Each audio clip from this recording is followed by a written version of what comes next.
Hello, horror lover. Are you ready for a long night of nightmares?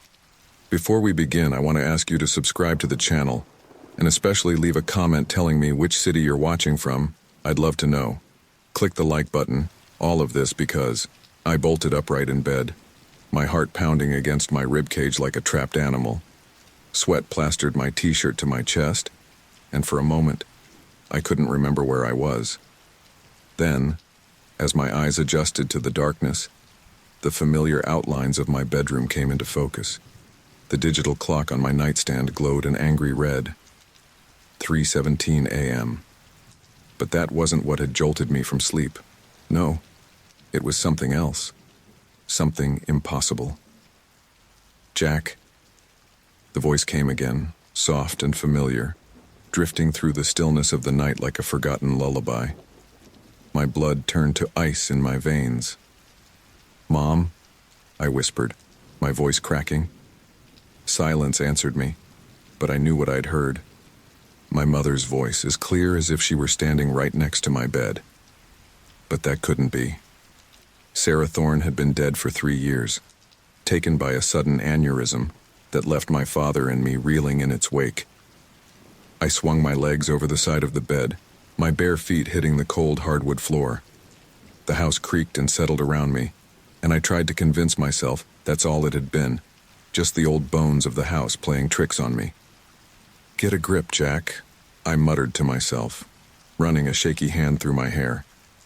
"You're losing it." But even as I said it, I couldn't shake the feeling that something was off. The air felt heavy, charged with an electricity that made the hair on my arms stand on end. I stood up, my legs wobbling beneath me like a newborn colt's. "Jack, honey, come here." This time the voice came from the hallway. My head snapped toward the bedroom door, which stood slightly ajar. Had I left it open when I went to bed? I couldn't remember. With trembling fingers, I reached for the baseball bat I kept leaning against my nightstand. The smooth wood felt reassuring in my grasp, even as my mind raced with possibilities. An intruder? A vivid dream? Or was I finally cracking under the weight of grief I'd been carrying for the past 3 years? I crept toward the door, each step feeling like a mile. As I reached for the doorknob, a floorboard creaked in the hallway. I froze, my breath catching in my throat. "Hello?" I called out, hating how small and scared my voice sounded. "Is someone there?" No answer came, but I could have sworn I heard the soft rustle of fabric, like someone, or something, moving just out of sight. Gripping the bat tighter, I yanked the door open and peered into the darkened hallway. Shadows danced at the edges of my vision, but there was nothing there. Just the same old hallway I'd walked down 1,000 times before. I let out a shaky breath, feeling foolish. "You're jumping at shadows, you idiot," I chided myself. But even as I said it, I couldn't quite bring myself to lower the bat or turn my back on the hallway. Keeping one eye on the shadows, I made my way to the bathroom. The fluorescent light buzzed to life. Harsh and unforgiving, I squinted at my reflection in the mirror, barely recognizing the wild-eyed man staring back at me. Dark circles shadowed my eyes, and a patchy stubble covered my jaw. When was the last time I'd shaved? The days had started to blur together lately. I turned on the faucet and splashed cold water on my face, trying to shock myself back to reality. As I reached for a towel, I caught a glimpse of movement in the mirror. A figure, standing in the doorway behind me. I whirled around, my heart leaping into my throat. But there was nothing there. Just the empty doorway and the dark hallway beyond. "Jesus Christ," I muttered, gripping the edge of the sink to steady myself. "Get it together, man." I made my way back to my bedroom on unsteady legs, but something made me pause at the window. Pulling back the curtain, I peered out into the yard. The full moon cast an eerie glow over the overgrown grass and the old oak tree that had been there since I was a kid. For a moment, everything seemed normal. Then I saw her, a figure standing beneath the oak tree, motionless.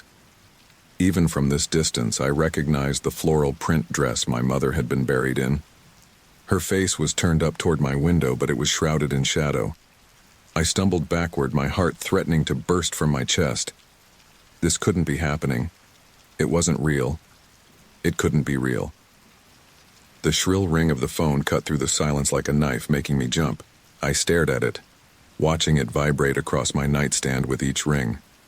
My hand shook as I reached for it, half expecting to see my mother's old number on the caller ID.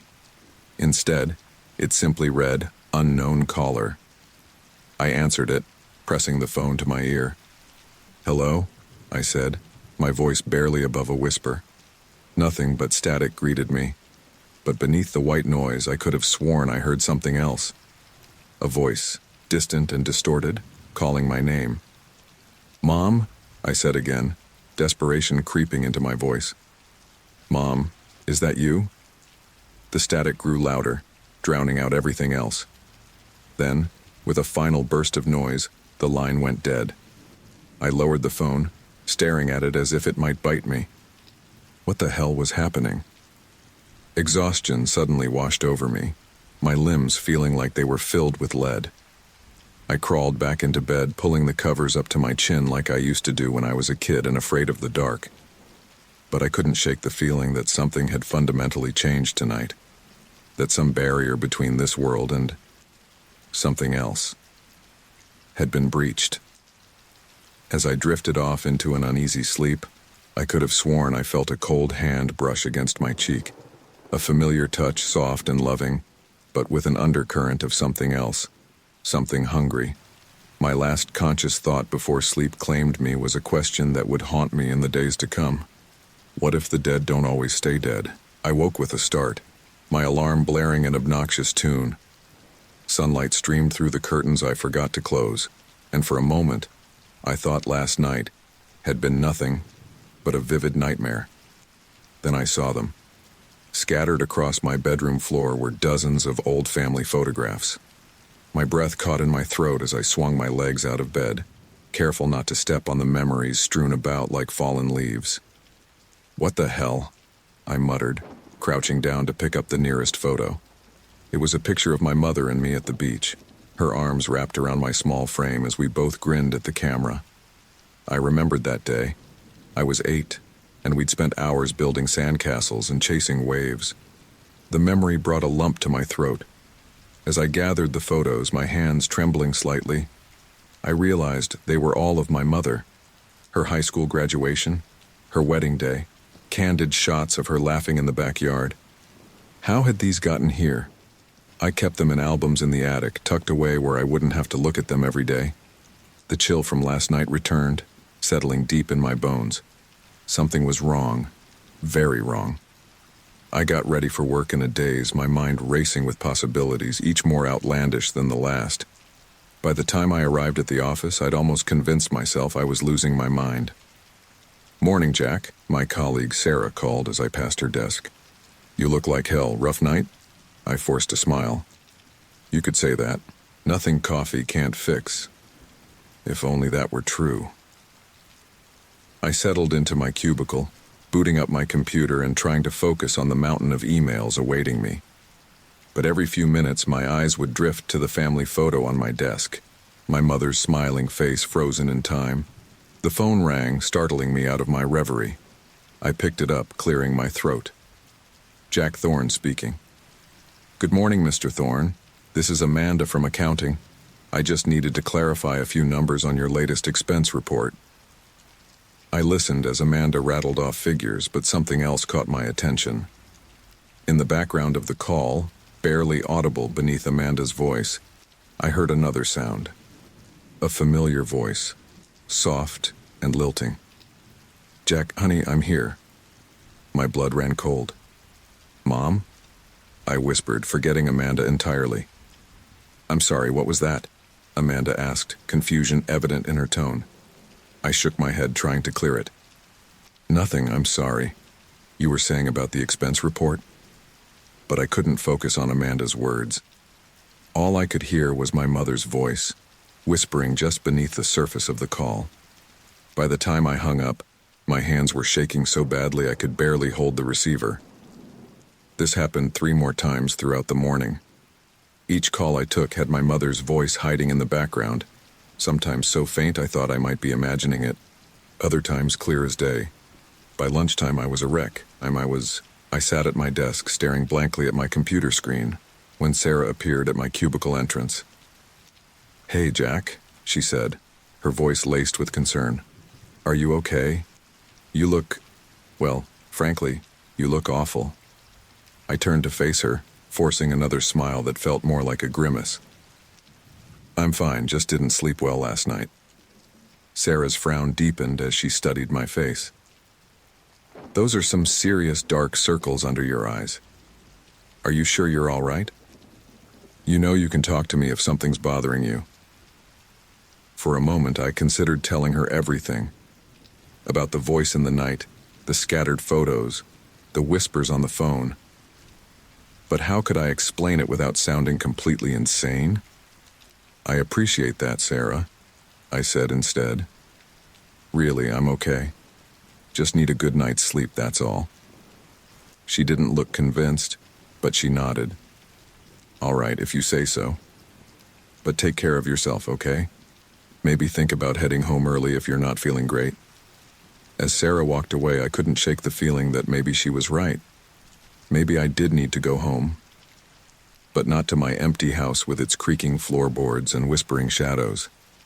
No, there was somewhere else I needed to be. I left work early, ignoring the concerned looks from my colleagues. The drive to the cemetery was familiar, a route I'd taken countless times in the past 3 years. As I pulled into the quiet parking lot, the late afternoon sun cast long shadows across the rows of headstones. I made my way to my mother's grave, the path etched into my memory. But as I approached, I froze. There, resting against the smooth granite of her headstone, was a bouquet of fresh flowers, lilies, her favorite. "What the?" I muttered, crouching down to examine them. I hadn't brought flowers. I never did. It always felt too final somehow. And my father, the only other person who visited regularly, was out of town on business.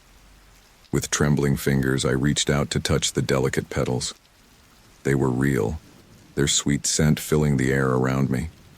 A small card was tucked among the stems, and I pulled it out, my heart pounding. In familiar handwriting that couldn't possibly exist anymore, were 2 simple words: "I'm here." I stumbled backward, the card falling from my numb fingers. This wasn't possible. None of this was possible. "Mom!" I called out, my voice echoing across the empty cemetery. "Mom, if you're here, please show yourself." Only silence answered me, broken by the distant cry of a crow. I stood there for what felt like hours, waiting for something, anything. But as the sun began to set, painting the sky in shades of orange and pink, I knew it was time to leave. I walked back to my car on unsteady legs, feeling like I was in a dream, or perhaps a nightmare. As I pulled out of the parking lot, I glanced in my rearview mirror, and there she was. A familiar silhouette stood at the cemetery gates, unmistakable even in the fading light. The same floral dress from last night, the same stance I'd seen 1,000 times growing up. I slammed on the brakes, the car skidding to a stop. Whirling around in my seat, I stared out the back window, but the gates were empty. There was no one there. I turned back, gripping the steering wheel so tightly my knuckles turned white. My breathing came in short, ragged gasps as I tried to make sense of what I'd seen, of what I'd been seeing. "This isn't real," I whispered to myself, squeezing my eyes shut. "This can't be real." But as I opened my eyes and caught another glimpse of that silhouette in my rearview mirror, a terrible thought occurred to me. What if it was real? What if, somehow, my mother had found a way to come back? And more importantly, what did she want? With shaking hands, I put the car in drive and pulled away from the cemetery. But I couldn't shake the feeling that I wasn't driving away from something. The first thing I noticed was the dust. It tickled my nose, making me sneeze. And that's when I realized I wasn't in my bed. My eyes flew open, and I found myself sprawled on the wooden floor of the attic, surrounded by boxes and old furniture draped in sheets. "What the hell?" I muttered, sitting up and rubbing my head. How had I gotten here? As my eyes adjusted to the dim light filtering through the small attic window, I recognized the items around me. My mother's old rocking chair, the one she used to nurse me in, her collection of vinyl records, the battered suitcase she'd used on our family vacations. I stood up slowly, my joints creaking in protest. Had I sleepwalked up here? I couldn't remember the last time I'd set foot in the attic. It held too many memories, too much of her. "Mom!" I called out, feeling foolish even as I did so. Of course, there was no answer, just the settling of the old house around me. I made my way to the attic stairs, carefully navigating around the piles of memories. As I reached for the door handle, something caught my eye. An old photo album, lying open on top of a nearby box. I could have sworn it hadn't been there a moment ago. With trembling hands, I picked it up. It was open to a page with a single photo, my mother on her wedding day, radiant in white, her smile brighter than I'd ever seen it. But something was wrong. In the photo, she was looking directly at the camera, her eyes seeming to follow me as I moved. I slammed the album shut and practically ran down the attic stairs, my heart pounding in my chest. The house was quiet as I made my way to the kitchen, desperately in need of coffee and normalcy. I tried to shake off the events of the past few days to convince myself it was all in my head. Grief does strange things to a person, right? As I waited for the coffee to brew, I heard a sudden burst of noise from the living room. The TV had turned on by itself, the screen filled with static. "Oh, come on," I groaned, walking over to turn it off. But as I reached for the power button, I froze. There, in the static, I could almost make out a shape, a face. "Mom?" I whispered, leaning in closer. The static shifted, and for a split second I could have sworn I saw my mother's eyes staring back at me. Then the TV shut off with a pop, plunging the room into silence. I stumbled backward, my heart racing. This wasn't happening. It couldn't be happening. My phone chimed, making me jump. With shaking hands, I pulled it out of my pocket. A text message notification flashed on the screen, from my mother's old number. "No," I muttered. No. I'd disconnected that number years ago. There was no way. I opened the message. "Come home, sweetie." The phone slipped from my numb fingers, clattering to the floor. I felt like I couldn't breathe, like the walls were closing in around me. I had to get out of this house. I practically ran to the front door, yanking it open and gulping in the fresh morning air. As I stood on the porch trying to calm my racing heart, I heard a voice call out, "Jack, is everything okay?" It was Mrs. Henderson, my elderly neighbor, out for her morning walk with her little terrier. I forced a smile. "Morning, Mrs. Henderson, everything's fine, just needed some air." She frowned, concern etching lines in her kind face. "Are you sure, dear? You look like you've seen a ghost."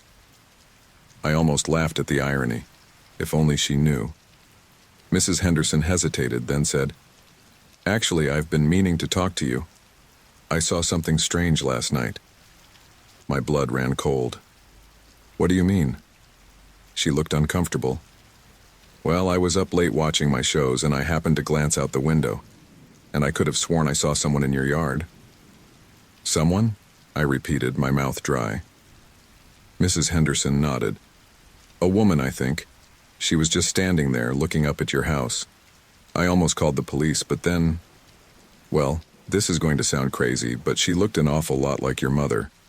I felt like the ground had dropped out from under me." That's impossible," I managed to say. I know," Mrs. Henderson said quickly. "It must have been a trick of the light. Or these old eyes playing tricks on me. I'm sorry to bother you with it, dear. I'm sure it was nothing." I nodded numbly, barely hearing her as she said goodbye and continued on her walk. My mind was reeling. Mrs. Henderson had seen her too. I went back inside, locking the door behind me. I needed to think, to try and make sense of all this. But as I walked into my bedroom, I stopped short. There, on my pillow, was a tube of lipstick. Not just any lipstick, my mother's favorite shade, the one she wore every day, the one we buried her in. Oh, With trembling fingers, I picked it up. The cap was off, and the lipstick itself was slightly smeared as if recently used. A perfect lip print marked my pillowcase. "This isn't real," I whispered, even as I felt the weight of the lipstick in my hand. "This can't be real." But I knew deep down that it was. Something was happening, something I couldn't explain or understand. My mother, or something wearing her face, was trying to reach me. I sat down heavily on the bed, the lipstick clutched in my hand like a lifeline. What was I supposed to do? Who could I possibly talk to about this? As if in answer, my phone chimed again. Another text from my mother's number. "I'm waiting for you, Jack. It's time to come home." I stared at the message, a chill running down my spine. Home. But wasn't I already home? Unless... A memory surfaced, of a conversation I'd had with my mother years ago. She'd been talking about the afterlife, about what she thought happened when we died. "Home isn't a place, Jack," she'd said, her eyes distant. "It's where we all return in the end." I looked at the lipstick in my hand, then back at the message on my phone. A decision crystallized in my mind. If my mother was trying to reach me, if she needed me for something, then I had to find out why, even if it meant following her into whatever lay beyond. With shaking hands, I typed out a reply. "I'm coming, Mom. Tell me how to get home." As I hit send, I couldn't shake the feeling that I was stepping off a cliff into the unknown. But I had to know. I had to understand. Whatever was happening, whatever my mother wanted, I was about to find out. The bathroom mirror mocked me as I splashed cold water on my face. I'd been avoiding my reflection for days, but I couldn't escape it any longer. Slowly, I raised my head, bracing myself for what I might see. At first, it was just me, haggard, unshaven, with dark circles under my eyes. But then, as I blinked, the image shifted. My mother's face superimposed over mine, her kind eyes filled with an unfathomable sadness. I stumbled backward, my heart pounding. "No," I whispered. "You're not real." Her lips moved, forming words I couldn't hear. I slammed my eyes shut, counting to 10 before opening them again. My own reflection stared back at me, pale and shaken. This wasn't the first time. Every reflective surface had become a portal to her face. Shop windows, car mirrors, even the screen of my phone when it was turned off. She was everywhere, watching, waiting. I made my way downstairs, my legs unsteady. The house felt different now, charged with an energy I couldn't explain. Every creak of the floorboards, every rustle of the curtains in the breeze, seemed to whisper her name. The shrill ring of my phone cut through the silence, making me jump. I checked the caller ID, Dad. I hesitated before answering. "Hey, Dad?" "Jack?" My father's voice was tight with worry. "Are you okay? I've been trying to reach you for days." Had it been days? I couldn't remember the last time I'd checked my phone. "Yeah, sorry. I've been... busy." "Busy?" He didn't sound convinced. "Jack, your boss called me. He said you haven't been to work in a week. What's going on?" "A week?" That couldn't be right. I opened my mouth to argue, then closed it again. Come to think of it, I couldn't remember the last time I'd been to the office. "I'm fine, Dad," I lied, "just taking some personal time." "This isn't like you, Jack," he pressed. Ever since your mother passed, you've thrown yourself into work. And now this? People are worried. I'm worried." I felt a flash of irritation. "I said I'm fine. I don't need you checking up on me." "Jack, I have to go," I cut him off. "I'll call you later." I hung up before he could respond, immediately feeling guilty. But I couldn't deal with his concern right now, not when I was barely holding it together myself. As night fell, I found myself restless. Sleep had become my enemy, filled with vivid dreams of my mother calling out to me from some dark, unknowable place. But exhaustion was taking its toll. I must have dozed off on the couch because the next thing I knew, I was walking. The cool night air hit my face, and I realized with a start that I was outside. Disoriented, I looked around. I was in the middle of the street, barefoot and still in my pajamas. How had I gotten here? As my eyes adjusted to the darkness, recognition dawned. This was the spot where it happened.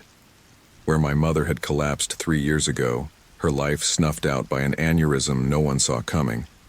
I stood there, frozen, as memories washed over me. The sound of sirens, the feeling of her hand going limp in mine, the doctor's voice telling us there was nothing they could do. "Mom?" I whispered into the night. "Why am I here?" Only silence answered me. But as I turned to head back home, I could have sworn I felt a hand on my shoulder, gentle and familiar. I practically ran back to the house, locking the door behind me as if that could keep out whatever was happening. My heart was racing, and I couldn't shake the feeling that I was being watched. "Get a grip," I muttered to myself. "You're losing it, Jack." But even as I said it, I heard something. A whisper, so faint I thought I might have imagined it. "Jack." I whirled around, searching for the source of the voice. "Who's there?" "Jack, honey." It was coming from the walls, my mother's voice, soft and insistent, calling my name over and over. "Stop it," I shouted, pressing my hands over my ears. "You're not real. Leave me alone." The whispers grew louder, surrounding me. I stumbled through the house, trying to escape, but her voice followed me everywhere. "Jack, come home. Jack." I ended up in my bedroom, curled up in a ball on the floor, my hands still pressed tightly over my ears. I don't know how long I stayed like that, rocking back and forth, trying to drown out the whispers with my own ragged breathing. Eventually, exhaustion won out. I fell into a fitful sleep, plagued by dreams of my mother standing at the end of a long, dark tunnel, her arms outstretched. When I woke, sunlight was streaming through the windows. For a moment, I thought it had all been a nightmare. Then I realized what I was holding. Clutched tightly in my arms was my mother's old sweater. The soft blue one she used to wear on chilly evenings, the one that always smelled faintly of her perfume. But that was impossible. We'd donated all her clothes after the funeral. This sweater shouldn't exist anymore. I sat up slowly, my mind reeling. How had I gotten this? When had I fallen asleep in my bed? The last thing I remembered was being on the floor. As I examined the sweater, something fell out of its pocket. A small, folded piece of paper. With trembling hands, I opened it. In my mother's handwriting were 4 simple words. "It's time to come home." I stared at the note, a chill running down my spine. This was real. All of it. The reflections, the whispers, the sleepwalking. My mother was trying to reach me from somewhere, and she wanted me to join her. Part of me wanted to run, to get as far away from this house and these memories as possible, but a larger part, the part that still ached with grief and longing, wanted to follow her voice wherever it led. I stood up, still clutching the sweater. "Okay, Mom," I said to the empty room. "I'm ready. Show me how to come home." As if in response, I heard a creak from upstairs.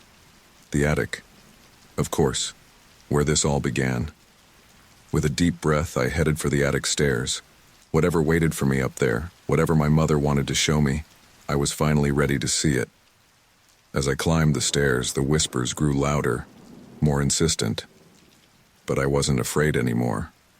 I was going home. The attic door swung open of its own accord, revealing a swirling vortex of memories and light. And there, in the center of it all, stood my mother, her arms outstretched. "Welcome home, sweetie," she said, her voice filled with love and something else, something hungry. I stepped forward, into her embrace, into the unknown. The last thing I heard before the world faded away was my own voice, distant and fading. "I'm home, Mom. I'm finally." The woods loomed before me, a dark mass of twisted branches and whispering leaves. I stood at the edge of our old backyard, my heart pounding in my chest. The rational part of my mind screamed at me to turn back, to run as far away from this madness as possible, but her voice, soft and insistent, called to me from the shadows. "Jack, this way, sweetie." I took a deep breath, steeling myself, and stepped into the forest. The moment I crossed the tree line, the world seemed to shift. The air grew thick and heavy, pressing against my skin like a living thing. The familiar sounds of the neighborhood faded away, replaced by an eerie silence broken only by the crunch of leaves beneath my feet and my mother's distant voice. "I'm coming, Mom," I called out, my voice sounding small and lost in the vastness of the woods. "Where are you?" No answer came, but I pressed on, drawn forward by an unseen force. The trees seemed to watch me as I passed, their branches reaching out like gnarled fingers. More than once I could have sworn I saw faces in the bark, twisted in silent screams. I don't know how long I walked. Time seemed to lose all meaning in this place, but eventually I came to a clearing. And there, in the center, stood our old house, the one we'd lived in when I was a child, before the divorce, before everything fell apart. "This isn't possible," I muttered, staring at the familiar white siding and red shutters. We'd moved away from this house 20 years ago. It shouldn't be here, in these woods that definitely hadn't existed behind our current home. As I stood there, frozen in disbelief, the trees around the clearing began to move. They parted like a curtain, revealing a shimmering doorway of light where moments before there had been only more forest.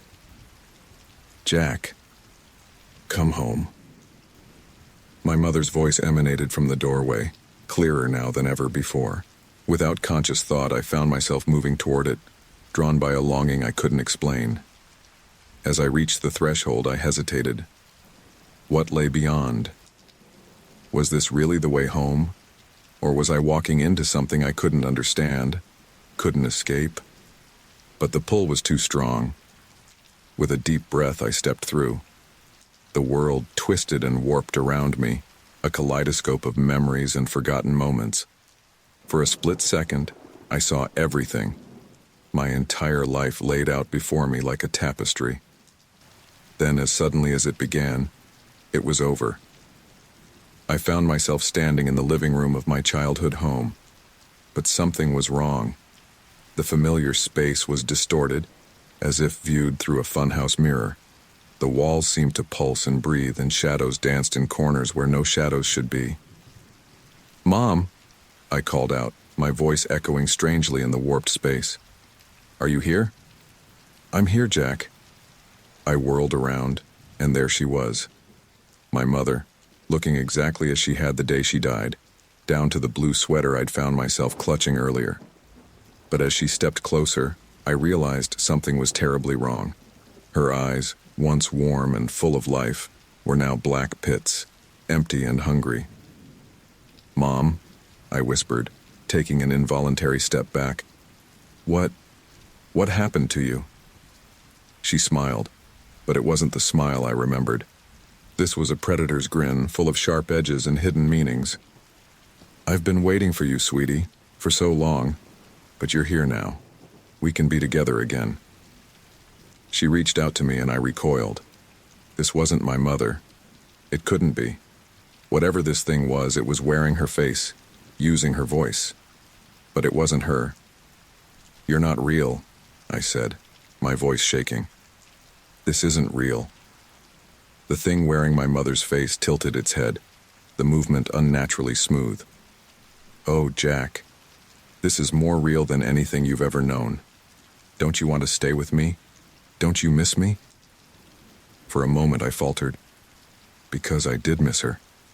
God, I missed her so much it physically hurt sometimes. But this wasn't right. "I'm sorry," I said, backing away. I have to go." I turned and ran, heading for where I thought the front door should be. But the house had other ideas. The hallway stretched before me, impossibly long. No matter how fast I ran, the door never seemed to get any closer. "You can't leave, Jack," my mother's voice called from behind me, echoing off the writhing walls. "This is your home now, our home." I kept running, my lungs burning, my legs aching. The house twisted around me, rooms shifting and changing. I found myself in the kitchen, then my old bedroom, then back in the living room. Each time my mother, or the thing pretending to be her, was there, waiting with open arms and those terrible, empty eyes. "Stop fighting it, sweetie," she cooed, her voice coming from everywhere at once. "Just let go, stay with me." I clapped my hands over my ears, trying to block out her voice. "You're not my mother," I shouted. "My mother is dead." The house seemed to shudder at my words, the walls groaning in protest. And then, for just a moment, I saw something else, a glimpse of reality breaking through the illusion. My mother's form flickered, revealing something dark and ancient beneath, a being of shadow and hunger, wearing her face like a mask. Its true eyes, glowing with an otherworldly light, fixed on me with terrifying intensity. "Oh, Jack," it said, its voice a horrible mixture of my mother's gentle tones and something inhuman. "I am so much more than your mother ever was. And you're going to help me become even more." Terror gripped me, lending strength to my tired limbs. I ran again, no longer caring about finding an exit, just desperate to get away from that thing. The house continued to shift and change around me, but now I could see the seams in the illusion. Cracks in the walls revealed swirling voids of nothingness. The floor beneath my feet became insubstantial, threatening to drop me into an endless abyss. "You can't escape, Jack," the thing called, its voice growing more inhuman with each word. "This is where you belong now, with me, forever." I found myself back in the living room, the shimmering doorway I'd entered through visible once more. But between me and potential freedom stood the creature, still wearing my mother's face like a grotesque mask. "Please," I begged, though I knew it was futile. "Let me go." It smiled, a terrible parody of my mother's loving expression. "Oh, sweetie, don't you understand? You're already mine." As it spoke, I felt something cold wrap around my ankles.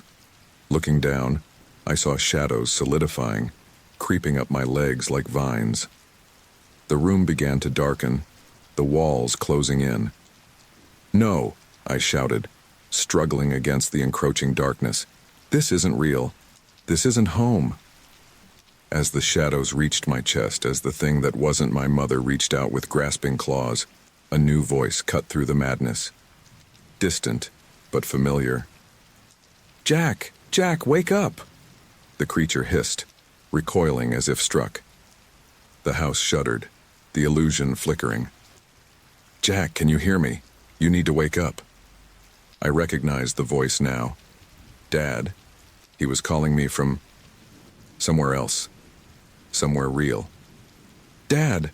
I shouted, fighting against the shadows with renewed strength. "Dad, I'm here, help me." The creature lunged for me, its face twisting into something monstrous. But as its claws reached for my throat, the world shattered. I found myself gasping for air, my eyes flying open to see my father's worried face hovering over me. I was in my bed, in my real house. Sunlight streamed through the windows. "Jack?" "Thank God," my dad said, relief evident in his voice. "I've been trying to wake you for 10 minutes. You were thrashing and yelling in your sleep." I sat up slowly, my head spinning. "Dad, is it really you?" He frowned, concern etching lines in his face. "Of course it's me. Jack, what's going on? You're scaring me." I looked around the room, half expecting to see shadows moving in the corners or my mother's face in the mirror. But everything was normal, ordinary.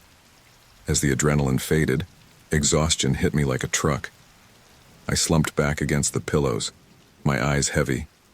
"I'm okay, Dad," I mumbled, already drifting off again. "Just a bad dream."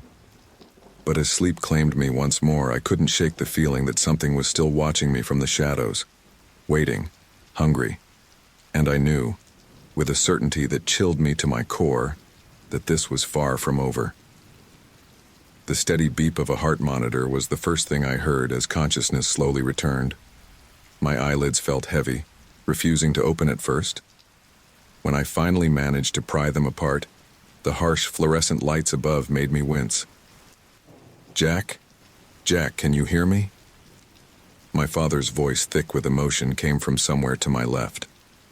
I turned my head, wincing at the stiffness in my neck, to see him sitting by my bedside. His eyes were red-rimmed, tears still wet on his cheeks. Dad? My voice came out as a croak, my throat dry and scratchy. What? Where am I? Relief washed over his face. You're in the hospital, son. You've been unconscious for 3 days. 3 days? That couldn't be right. I tried to sit up, but a wave of dizziness forced me back down. Easy there, came another voice. A doctor in a white coat stepped into view, smiling kindly. Welcome back, Mr. Thorne. You gave us quite a scare. I looked between the doctor and my father, confusion and fear battling for dominance in my mind. I don't understand. What happened? The doctor consulted the chart in his hands. You were brought in 3 days ago, completely unresponsive. Your father found you collapsed in your attic. Memories started to trickle back. The voice in the night. The photographs, the woods behind the house that shouldn't have been there. But that was just a dream, I muttered, more to myself than to them. My father and the doctor exchanged a glance. Jack, my dad said gently, when I found you, you were talking, shouting really, about your mother, about her calling you home. A chill ran down my spine. It wasn't real, I insisted, but even to my own ears, I didn't sound convinced. The doctor cleared his throat. Mr. Thorne, I know this might sound strange, but have you been experiencing any unusual phenomena lately? Hearing voices, perhaps? Seeing things that shouldn't be there? I stared at him, my heart racing. How could he know? Seeing my reaction, he continued. I ask because, well, you're not the first patient we've had with similar symptoms. What do you mean? I managed to ask. The doctor pulled up a chair, his expression serious. In the past month, we've had several patients brought in with similar stories. All of them reported hearing the voices of deceased loved ones, having vivid dreams or hallucinations of another world. And all of them fell into comas, just like you did. I felt like the room was spinning. But that's impossible. It was just a dream. A nightmare. Was it? The doctor's voice was gentle, but his eyes were intense. Tell me, Mr. Thorne, what do you remember? And so, haltingly at first, then with increasing urgency, I told them everything. The voice in the night, the scattered photographs, the impossible woods behind my house, the twisted version of my childhood home, and the thing that wore my mother's face but wasn't her. As I spoke, I expected them to call for a psychiatric evaluation. But instead they listened intently, occasionally exchanging glances that I couldn't interpret. When I finished, silence fell over the room. Finally, my father spoke, his voice barely above a whisper. I thought I was going crazy. I've been hearing your mother's voice too, in my dreams, calling me. I stared at him in shock. Why didn't you say anything? He shook his head, looking lost. I thought it was just grief, that I was imagining things because I missed her so much. The doctor nodded solemnly. You're not alone. Many of our patients reported that family members had similar experiences. It seems to spread, somehow. A knock at the door interrupted us. A nurse poked her head in. Doctor, there's someone here to see Mr. Thorne. Says it's urgent. The doctor frowned. We're not allowing visitors yet. But before he could finish, a man pushed past the nurse into the room. He was tall and thin, dressed entirely in black, with pale skin and piercing blue eyes.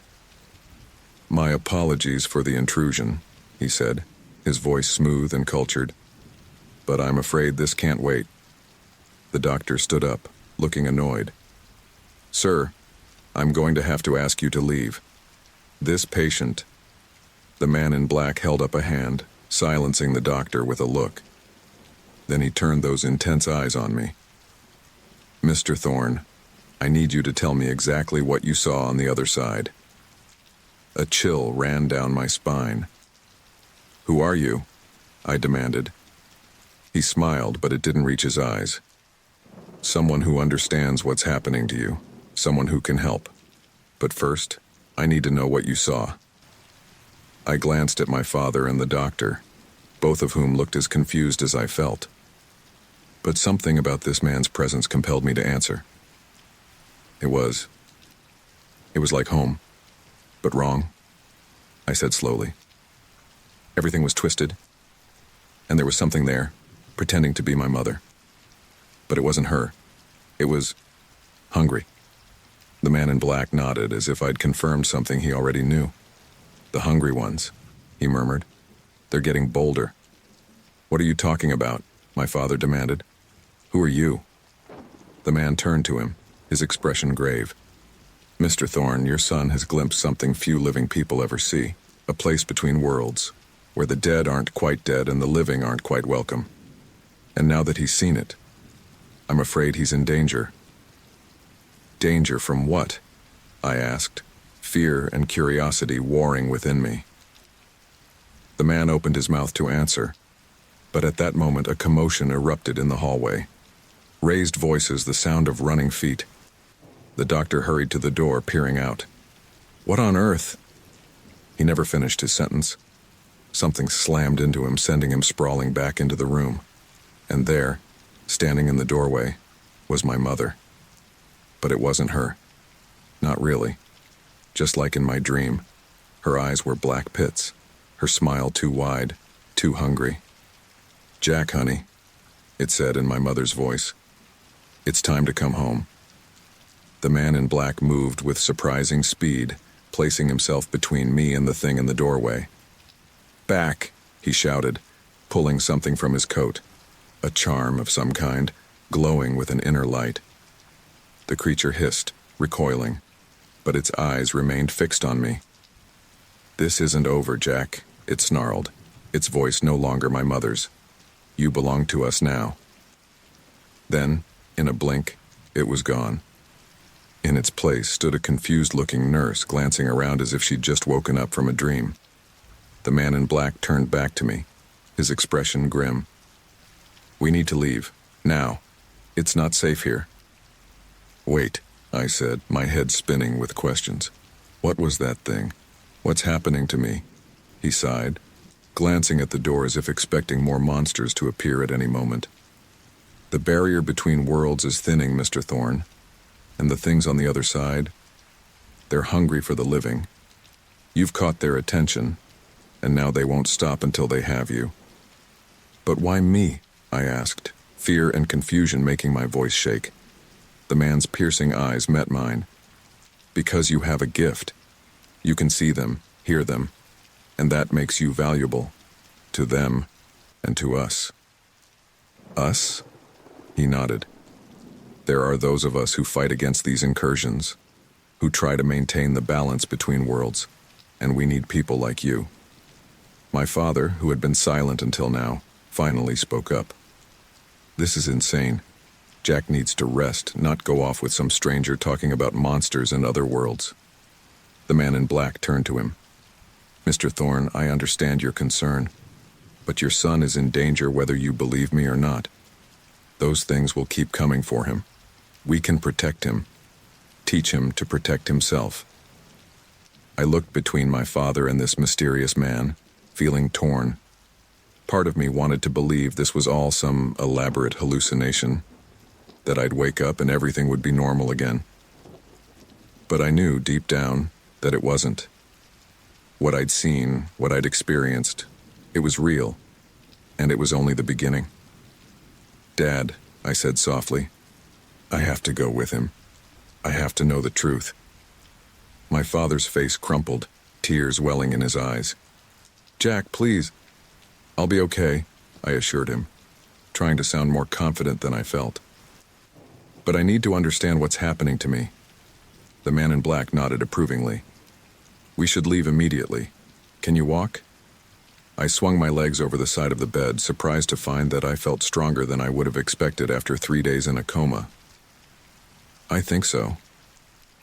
As we made our way out of the hospital, my father trailing behind us looking lost and afraid, I couldn't shake the feeling that I was leaving behind more than just a hospital room.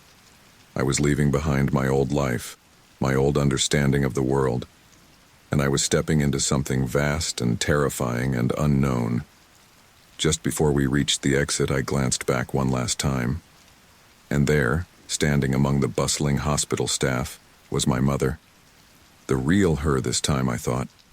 Her eyes warm and sad and human. She smiled at me, a bittersweet expression that made my heart ache.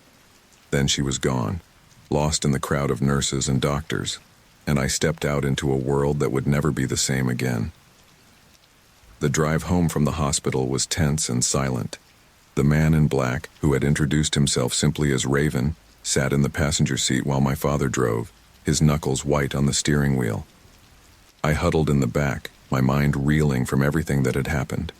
As we pulled into the driveway of my childhood home, I noticed several unfamiliar cars parked along the street. Raven tensed, his hand moving to the inside of his coat. "What's going on?" I asked, a note of panic in my voice.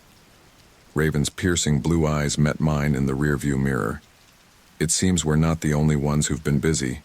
Stay close to me." We approached the front door cautiously. My father fumbled with the keys, his hand shaking slightly. As soon as the door swung open, the murmur of voices from inside fell silent. I stepped into my living room and froze. A group of strangers, about a dozen in total, were scattered around the room. Some sat on the couch, others stood in small clusters. All eyes turned to us as we entered. "What the hell is this?" my father demanded, finding his voice. "Who are you people? How did you get in here?" A woman with graying hair and kind eyes stepped forward. "Mr. Thorne, please. We mean no harm. We're here because we've all experienced something similar to what your son has." I looked around the room, really taking in the faces for the first time. Despite their different ages and backgrounds, they all shared the same haunted look in their eyes, the look I'd seen in my own reflection. Raven moved past me, scanning the group. "You've all heard the voices? Seen the apparitions?"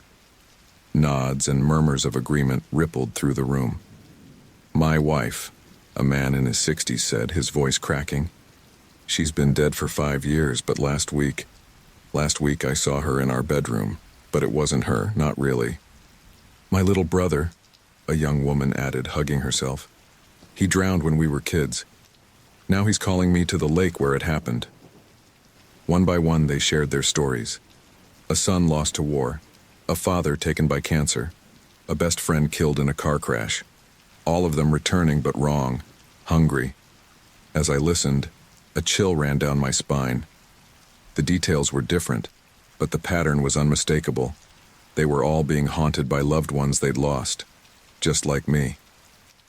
"There's more," Raven said, his eyes scanning the room. "You've all had dreams of another place, a twisted version of somewhere familiar." The graying woman nodded. "My childhood home, but everything was wrong. The walls breathed, the floors shifted. And my mother?" She trailed off, shuddering at the memory. "It's feeding," Raven muttered, more to himself than to us, growing stronger with each incursion. "What's feeding?" I asked, fear and curiosity warring within me. "What is this thing?" Before Raven could answer, a scream cut through the room. We all turned to see a young man, barely out of his teens, stumbling backward. His eyes were wide with terror, fixed on something none of us could see. "No," he shouted. "Stay away from me. You're not real." He backed up against the wall, his hands held out in front of him as if warding off an invisible attacker. And then, to our horror, he began to fade. It was as if he was being erased from existence, becoming more and more transparent with each passing second. "Help me," he screamed, his voice growing fainter. "Please, Samo—" And then he was gone, vanished into thin air, leaving nothing but a lingering echo of his final cry. Panic erupted in the room. People shouted and cried. Some made a dash for the door. Raven's voice cut through the chaos like a whip crack. "Quiet!" The room fell silent, all eyes turning to him. "What you just witnessed," he said, his voice low and intense, "is what happens when they get hold of you, when you let them in. That young man is now trapped on the other side, fuel for the entity that's trying to break through." "What entity?" the graying woman demanded. "What is this thing that's haunting us?" Raven sighed, suddenly looking very old and very tired.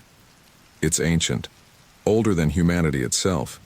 It goes by many names in many cultures, but at its core it's a being that feeds on grief and longing, on the pain of loss and the desperate desire to be reunited with those we've lost." He reached into his coat and pulled out an old, leather-bound book. The cover was worn and faded, inscribed with symbols I didn't recognize. "This text," Raven continued, "speaks of a great hunger that exists between worlds. A force that seeks to devour all life, all consciousness. It lures its prey with the faces and voices of the dead, exploiting our deepest vulnerabilities." A heavy silence fell over the room as we all grappled with this terrifying revelation. "So what do we do?" I asked, breaking the silence. "How do we stop it?" Raven's piercing gaze met mine. "We fight. We resist. We hold on to what's real and refuse to be deceived by its illusions." As if on cue, a sound drifted in from outside. At first, I thought it was the wind, but then I recognized it for what it was. Voices. A chorus of familiar, beloved voices calling our names. "Jack," my mother's voice floated through the window. "Sweetie, come outside. Come home to me." I saw the others reacting, their faces a mix of longing and fear as they heard their own lost loved ones calling to them. "Don't listen," Raven warned, his voice urgent. "Whatever you do, don't answer them. Don't go outside." But I could see the struggle on everyone's faces. The pull was almost irresistible. A woman near the window took a step towards it, her hand outstretched. "Sarah, don't!" her friend cried, grabbing her arm.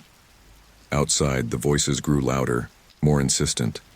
I could feel the hunger behind them now, the wrongness that I'd sensed in my dreams. "We need to seal the house," Raven said, moving quickly to close curtains and lock windows. "Salt the thresholds. It won't hold them off forever, but it'll buy us some time." As we scrambled to follow his instructions, I couldn't shake the feeling that this was only the beginning. The entity, whatever it was, had found us, had marked us, and it wouldn't stop until it had devoured us all. "Raven," I said as we finished laying down salt lines, "what happens if it breaks through? If it fully enters our world?" His eyes met mine, and I saw a flicker of genuine fear there. "Then everything ends. Not just us, not just this town. Everything. All of existence consumed by its endless hunger." The voices outside rose to a fever pitch, a cacophony of beloved tones twisted into something monstrous. As night fell, casting long shadows across the living room, we huddled together, a group of strangers united by a shared terror. "What now?" someone whispered. Raven's voice was grim but determined. "Now, we prepare for war, because make no mistake, that's what this is. A war for the very fabric of reality itself."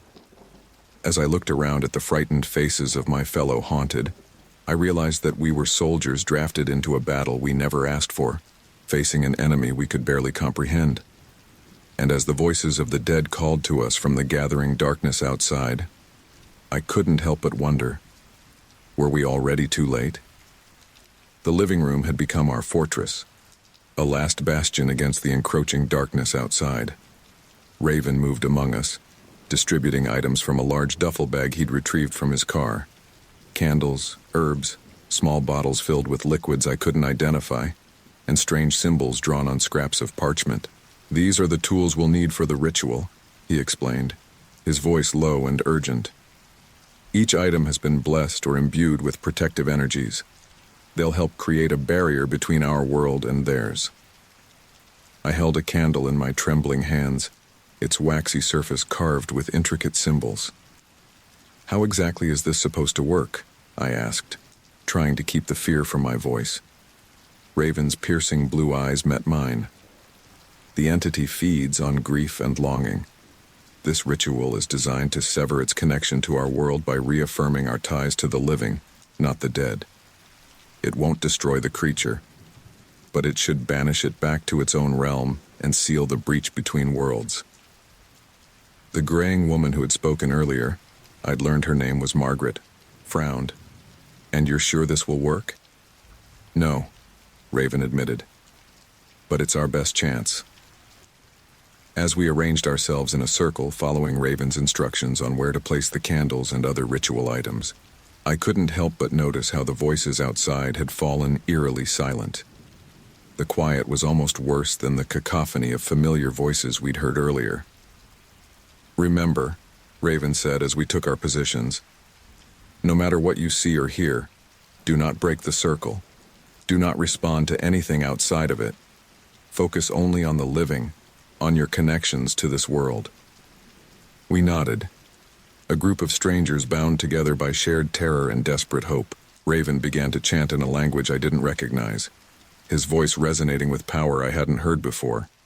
As his words filled the room, the candles flickered to life of their own accord, casting dancing shadows on the walls. At first, nothing seemed to happen. Then, slowly, I began to feel a change in the air. It grew thick and heavy, pressing against my skin like a physical force.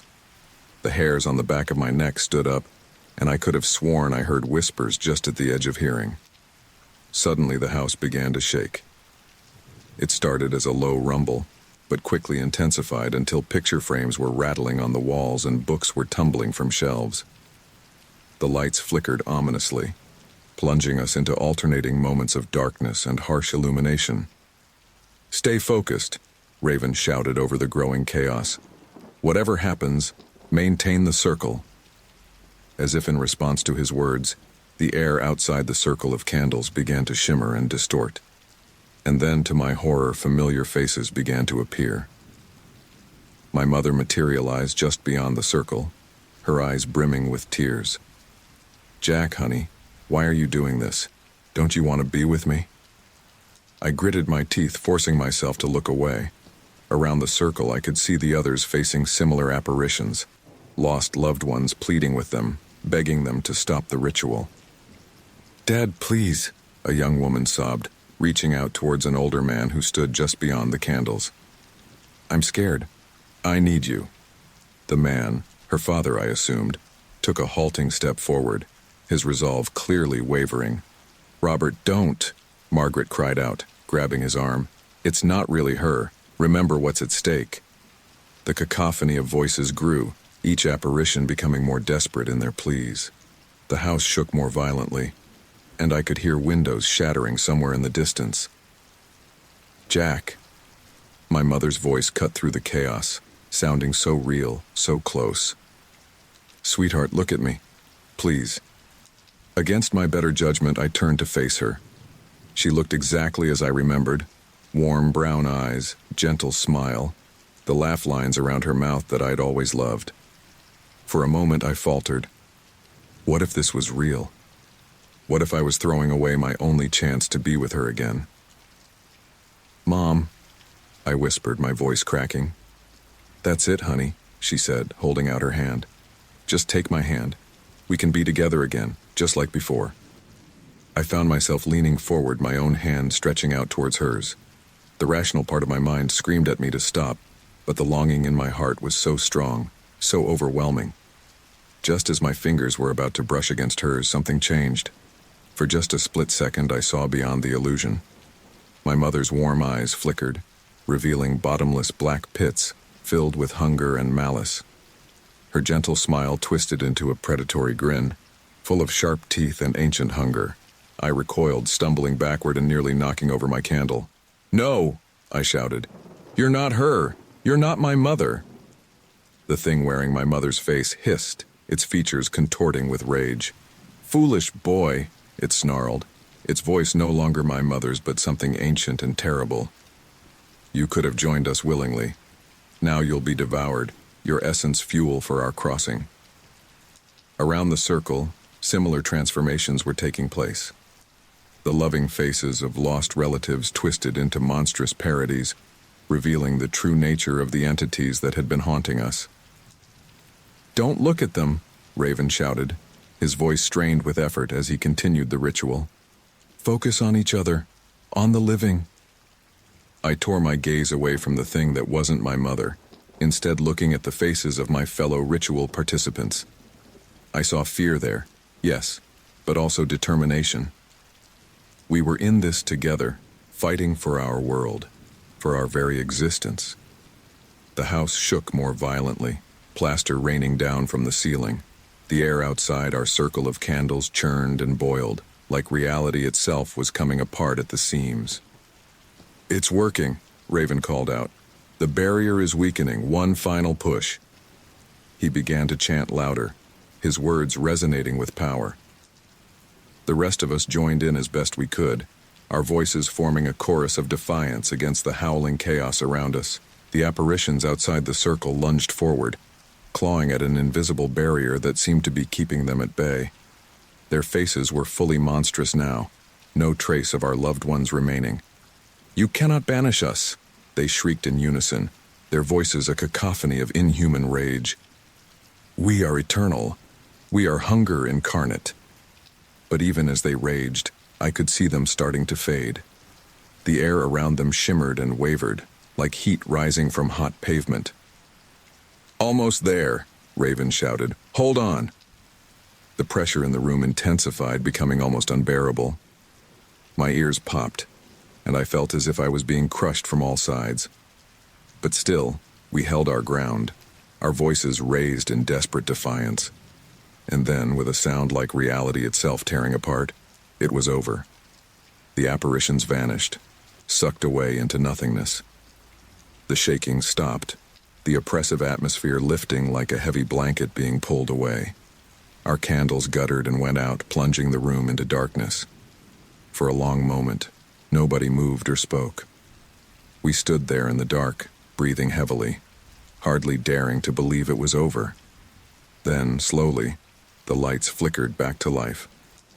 I looked around the circle, taking in the exhausted, shell-shocked faces of my fellow survivors. Is it done?" Margaret asked, her voice barely above a whisper. Raven nodded, slumping to the floor in exhaustion. "For now, we've sealed the breach, pushed them back to their own realm, but what?" I asked, dreading the answer. His piercing blue eyes met mine, filled with a mixture of relief and grim determination. "But this was just one battle. The war is far from over. They'll be back, and next time, they'll be stronger. We need to be ready." As I looked around at the devastated living room, at the haunted faces of those who had stood with me against the darkness, I knew that nothing would ever be the same again. We had glimpsed a truth about the universe that we could never unsee, never unknow. And somewhere out there, in the spaces between worlds, something ancient and hungry was already plotting its return. The ritual was over, but our real journey was just beginning. The calm after the ritual was short-lived. We had barely begun to catch our breath when a bone-chilling howl split the air, seeming to come from everywhere and nowhere at once. The house trembled, windows rattling in their frames. "It's not over," Raven said grimly, struggling to his feet. "That was just the first wave. It's coming back, and it's angry." As if in response to his words, the air in the center of our circle began to twist and distort. Colors bled together, reality itself seeming to warp and tear. And then, with a sound like 1,000 screaming voices, the entity revealed itself. It was a writhing mass of darkness, constantly shifting and changing. But what made it truly horrifying were the faces, dozens, perhaps hundreds of them, swirling within its inky form. I recognized my mother's face among them, along with the loved ones of the others in our group. But there were countless more, expressions frozen in terror and anguish. "Oh God," Margaret whispered, her face pale with shock. "What is that thing?" Raven's voice was tight with tension. "It's showing us its true form. All the souls it's consumed, all the grief and longing it's fed upon. This is what we're really fighting." The entity pulsed and writhed, tendrils of darkness lashing out towards us. We scrambled back, but the protective circle we'd created during the ritual seemed to be holding. For now. "What do we do?" I asked, my voice shaking despite my best efforts to stay calm. "How do we fight something like that?" Raven's piercing gaze swept over our group. "With the strongest weapon we have. Love. Not the desperate, clinging love it's been feeding on, but real love. The kind that lets go, that chooses life over the memory of the dead." As he spoke, I felt something stirring within me, a warmth that spread through my chest, pushing back against the cold terror the entity inspired. Looking around, I could see similar transformations happening to the others. The fear in their eyes was being replaced by determination, by a fierce, protective love for the living. "Focus on that feeling," Raven instructed. "Let it fill you, strengthen you, and then push it outward, towards the entity." I closed my eyes, concentrating on the love I felt, not just for my mother, but for my father, for the life I wanted to live, for the world I wanted to protect. When I opened them again, I was amazed to see a soft glow emanating from my skin, from all of us.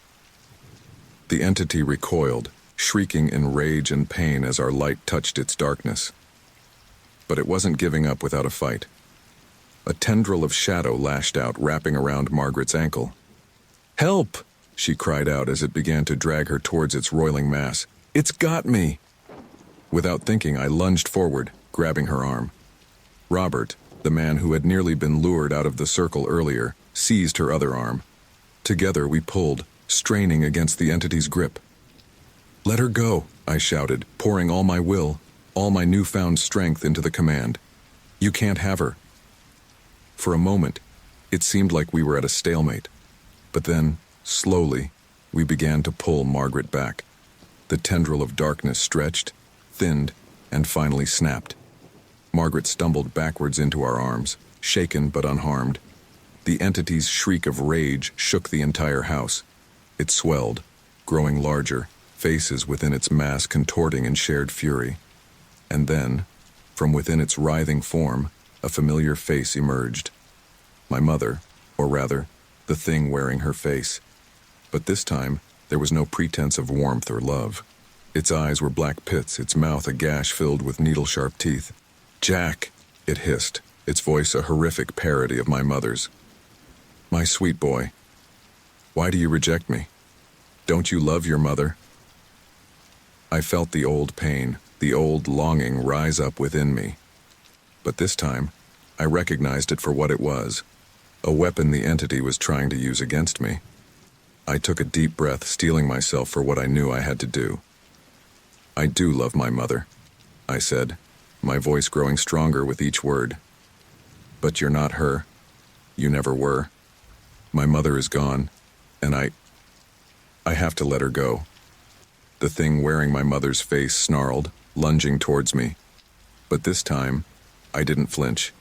I stood my ground, feeling the love and strength of the others flowing into me, supporting me. "I love you, Mom," I said, tears streaming down my face. "And I always will. But my place is here, with the living. And you need to rest now." As I spoke, I felt something shift within me. A release, as if a weight I'd been carrying for years suddenly lifted. The apparition of my mother flickered, its snarl turning to a look of confusion. Then, peace. For just a moment I saw my real mother's face, kind, loving, free from the entity's corruption. She smiled at me, a smile full of pride and love. And then she was gone, fading away like mist in the morning sun. The entity howled, thrashing wildly. Where my mother's face had been, a gaping wound now appeared in its dark mass. And it was spreading. "It's working!" Raven shouted over the entity's shrieks. "Keep going. Face your grief. Let go of what you've lost. Choose life." One by one, the others in our group confronted their own specters. Margaret faced down the shade of her husband, Robert his daughter. Each time, as they found the strength to truly let go, another wound appeared in the entity's form, The battle raged on, the entity lashing out in desperate fury as we stood our ground. The house shook around us, plaster raining down from the ceiling. But we held firm, our combined light growing stronger as the entity's darkness began to fade. As dawn broke, sending the first rays of sunlight streaming through the windows, the entity let out one final, earth-shattering shriek. Its form began to dissolve, the faces within it fading away. Not consumed this time, but released, finally free to move on. In the end, all that remained was a small, dark sphere hovering in the air where the massive entity had been. It pulsed weakly, like a dying heartbeat. Raven approached it cautiously, his hand outstretched. "It's over," he said softly. "We've won." As his fingers touched the sphere, it crumbled to ash, scattering in the morning breeze that drifted through the broken windows. We stood there in stunned silence, exhausted and overwhelmed. The house was in ruins around us, evidence of the battle we'd just fought. But we were alive. We had faced our deepest fears, our most painful losses, and we had survived. "Is it really over?" I asked, hardly daring to believe it. Raven nodded, a tired smile on his face. "This battle is. The entity is banished, its power broken. But what?" Margaret asked, leaning heavily on Robert for support. "But there are other entities out there," Raven said grimly.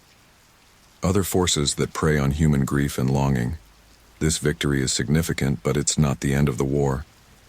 I looked around at the others, seeing my own mix of exhaustion and determination reflected in their faces.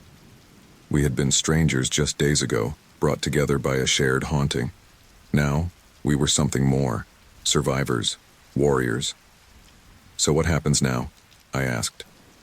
Raven's piercing gaze met mine. "Now, we rest, we heal, and then we prepare. Because now that you've seen the truth of what's out there, now that you've faced it and won, you have a choice to make." "What choice?" Robert asked. "Whether to try to go back to your normal lives, knowing what you know," Raven said, "or to join the fight, to stand against the darkness and protect others from what you've experienced." As I stood there in the ruins of my childhood home, watching the sun rise on a world that would never be the same for me, I knew what my choice would be. The entity was gone, but the war was far from over, and I was ready to fight. The first rays of dawn painted the devastated living room in a surreal golden light. Dust motes danced in the air, stirred by the gentle breeze flowing through shattered windows. We stood amidst the wreckage, a group of strangers turned comrades in arms, united by our shared ordeal. I surveyed the damage, my childhood home now a battlefield scarred by our confrontation with the entity. Furniture lay overturned, family photos hung askew on cracked walls, and the air still held a faint electrical charge, a reminder of the otherworldly forces we'd faced. "Is everyone all right?" I asked, my voice hoarse from shouting during the battle. Nods and murmured affirmations circled the group. We were battered, exhausted, and shaken to our cores, but we were alive. We had faced the unimaginable and emerged victorious. Margaret, the older woman with graying hair, sank onto the remains of the couch, her legs finally giving out. "I can't believe it's over," she whispered, her eyes wide with a mixture of relief and lingering fear. Robert, the man who had nearly succumbed to the entity's lure, placed a comforting hand on her shoulder. "But it is," he said, his voice thick with emotion. "We did it. We actually did it." As the adrenaline of battle faded, the full weight of what we'd experienced began to settle over us. Tears flowed freely, some of relief, others of grief for the loved ones we'd had to let go all over again. We held each other, these strangers who now felt closer than family. A sound at the door made us all tense, instinctively drawing closer together. But it was Raven who entered, his black coat dusty and torn, but his piercing blue eyes as alert as ever. "The perimeter is secure," he announced, scanning our faces. "No signs of any lingering otherworldly presence. You've done it. You've banished the entity." A collective sigh of relief swept through the room. "What happens now?" I asked, voicing the question on everyone's mind. Raven's expression grew serious. Now, we deal with the aftermath. Your brush with the otherworldly has marked you, all of you. You've seen beyond the veil, and that's not something you can simply forget or ignore. What does that mean? Robert asked, his brow furrowed with concern. It means you have a choice to make, Raven replied. You can try to return to your normal lives, knowing what you know now about the true nature of reality. Or what? Margaret prompted when he hesitated. Raven's gaze swept over us, assessing. Or you can join us.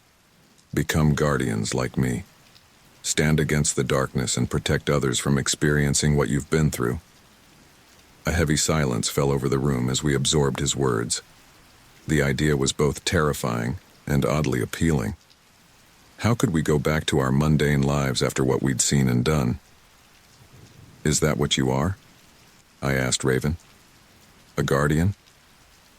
He nodded solemnly. I've been fighting entities like the one you faced for longer than you can imagine. There are more of us out there.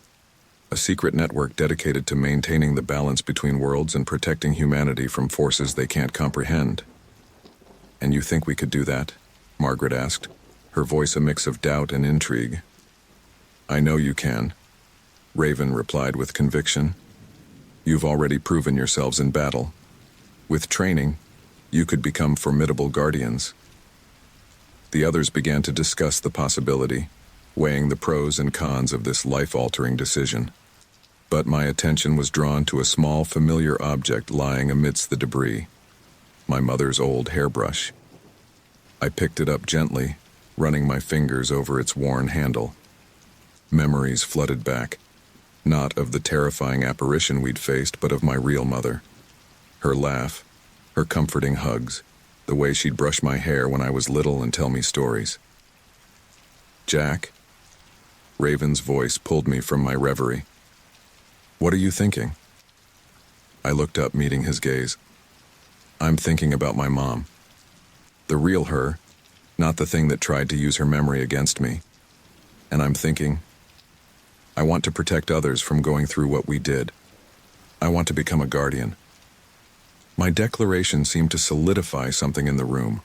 One by one, the others voiced their agreement. We had been through hell together, and now we were choosing to face whatever came next as a team. Raven nodded, a hint of a smile on his usually stern face. I'm glad to hear it, but remember, this isn't a decision to be made lightly. The path of a guardian is dangerous and often thankless. You'll see things that will haunt you, face horrors beyond imagination. Are you sure you're ready for that? I looked around at the others, seeing the same determination in their eyes that I felt in my heart. We've already faced our worst fears, I said. We've looked into the abyss and come out stronger. Whatever comes next, we'll face it together.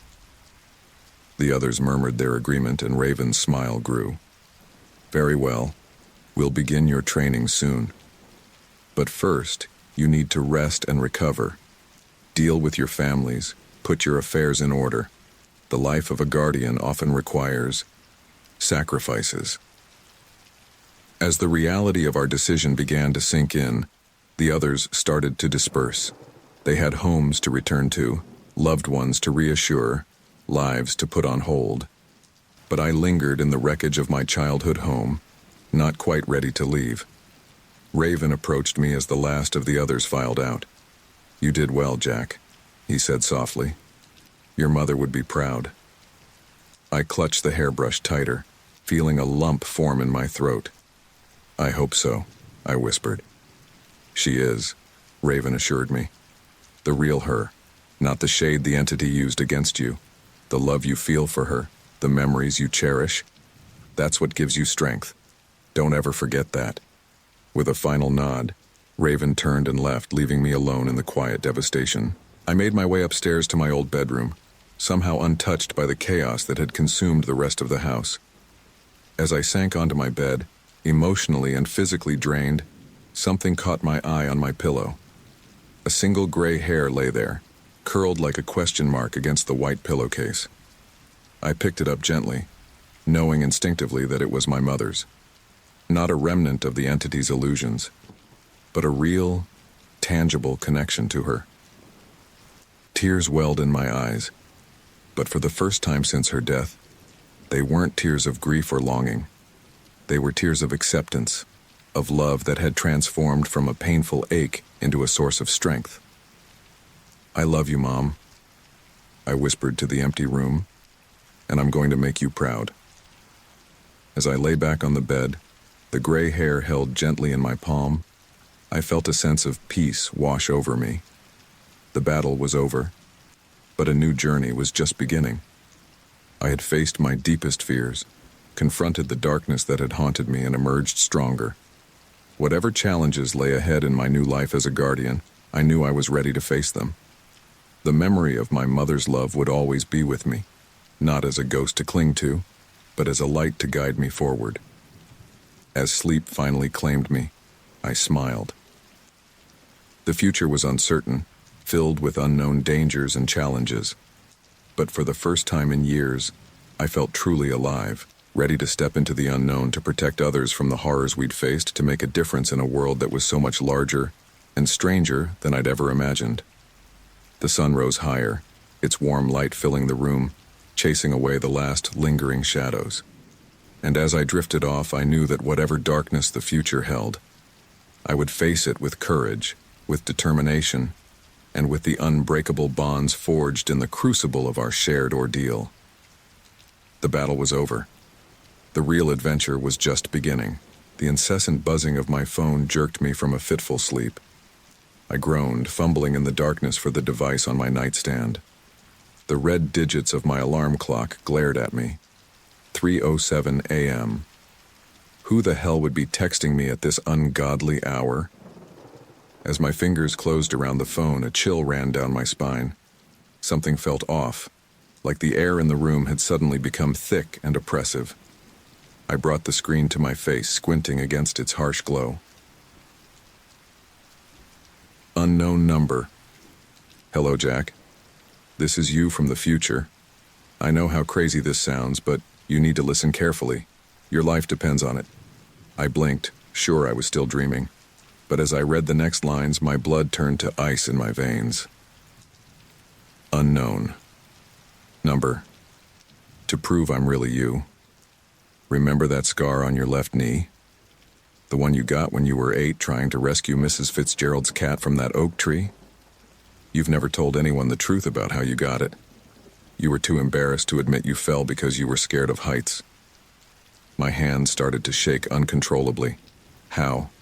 How could anyone know that? I'd buried that memory so deep, I'd almost convinced myself it never happened. Unknown number. I wish I had better news, but there's no easy way to say this. You're going to die at dawn. 5:59 a.m., to be exact. I've lived through this day more times than I can count, trying to change the outcome. But no matter what I do, no matter how I warn you, it always ends the same way. I'm sorry, Jack. I truly am. This can't be real, I muttered, my voice sounding foreign in the quiet room. It's just a sick joke. It has to be. But as I scrolled through the rest of the message, my certainty began to crumble. Unknown number. Here's what's going to happen in the next few hours. You'll try to call this number back, but you'll only hear your own voicemail. At 3:45 a.m., you'll go to the kitchen for water and find your favorite Chiefs mug shattered on the floor. At 4:12 a.m., your neighbor's dog will start barking incessantly. At 4:37 a.m., you'll receive an email from work about an emergency meeting tomorrow, which you'll never attend. At 5:59 a.m., the predator will walk through your door, and that's when it all ends. I don't expect you to believe me yet, but as these things start happening, remember, you can't escape this. I've tried everything. The only thing left is for you to make peace with it. I'm sorry I couldn't save us. My thumb hovered over the screen, caught between the urge to delete this nightmare and the morbid curiosity to keep reading. In the end, curiosity won out. With trembling fingers, I dialed the number that sent the message. My heart pounded in my chest as I listened to the ring. Once, twice, 3 times. Then, a familiar voice filled my ear. "Hey, you've reached Jack Carson. Sorry I missed your call. Leave a message and I'll get back to you as soon as I can. Thanks." The phone slipped from my grasp, clattering to the hardwood floor. That was my voice. My voicemail. But how? "No," I said, shaking my head vigorously. "No, this isn't happening. It's just a coincidence. A really, really freaky coincidence." I snatched the phone back up, scrolling through my call history. The number wasn't there. It was as if the call had never happened. My eyes darted to the clock. 3:23 a.m. The message had mentioned something about 3:45, hadn't it? Something about a mug? "This is insane," I muttered, swinging my legs over the side of the bed. "I'm going to go to the kitchen and everything will be fine. No broken mugs, no crazy predictions coming true. Just a normal, quiet night." As I padded down the hallway, the floorboards creaking beneath my feet, I couldn't shake the feeling of being watched. The shadows seemed to stretch and twist, reaching out with inky tendrils as if trying to grab me. I flicked on the kitchen light, blinking against the sudden brightness. Everything looked normal. No broken glass, no shattered mugs. Just the usual clutter of dirty dishes and unopened mail. "See?" I said to the empty room, forcing a laugh. "Nothing to worry about, just your imagination running wild, Jack. Maybe lay off the late-night horror movies for a while, huh?" I grabbed a glass from the cabinet and filled it with water from the tap. As I turned to head back to bed, my elbow caught the edge of the counter. I watched in horror as my favorite Chiefs mug, the one I'd left precariously close to the edge earlier that evening, teetered for a moment before plummeting to the floor. The sound of shattering ceramic was like a gunshot in the quiet house. "No," I whispered, staring at the fragments scattered across the linoleum. "No, no, no, this isn't happening. It's just a coincidence. It has to be." But even as I said the words, I knew I was lying to myself. The mug had broken exactly as the message said it would, at exactly 3:45 a.m. My legs gave out and I sank to the floor, heedless of the shards of ceramic digging into my skin. The glass of water slipped from my numb fingers, spilling across the floor and mingling with the remnants of the mug. "This can't be real," I mumbled, rocking back and forth. "This can't be happening." But it was happening. And as I sat there, surrounded by the physical proof of the impossible prediction, a terrible realization began to sink in. If this part of the message was true, what about the rest? What about the neighbor's dog? The work email? The predator at dawn? The thought sent a fresh wave of panic coursing through me. I scrambled to my feet, no longer caring about the mess or the cuts on my hands and knees. I had to do something. I had to stop this, somehow.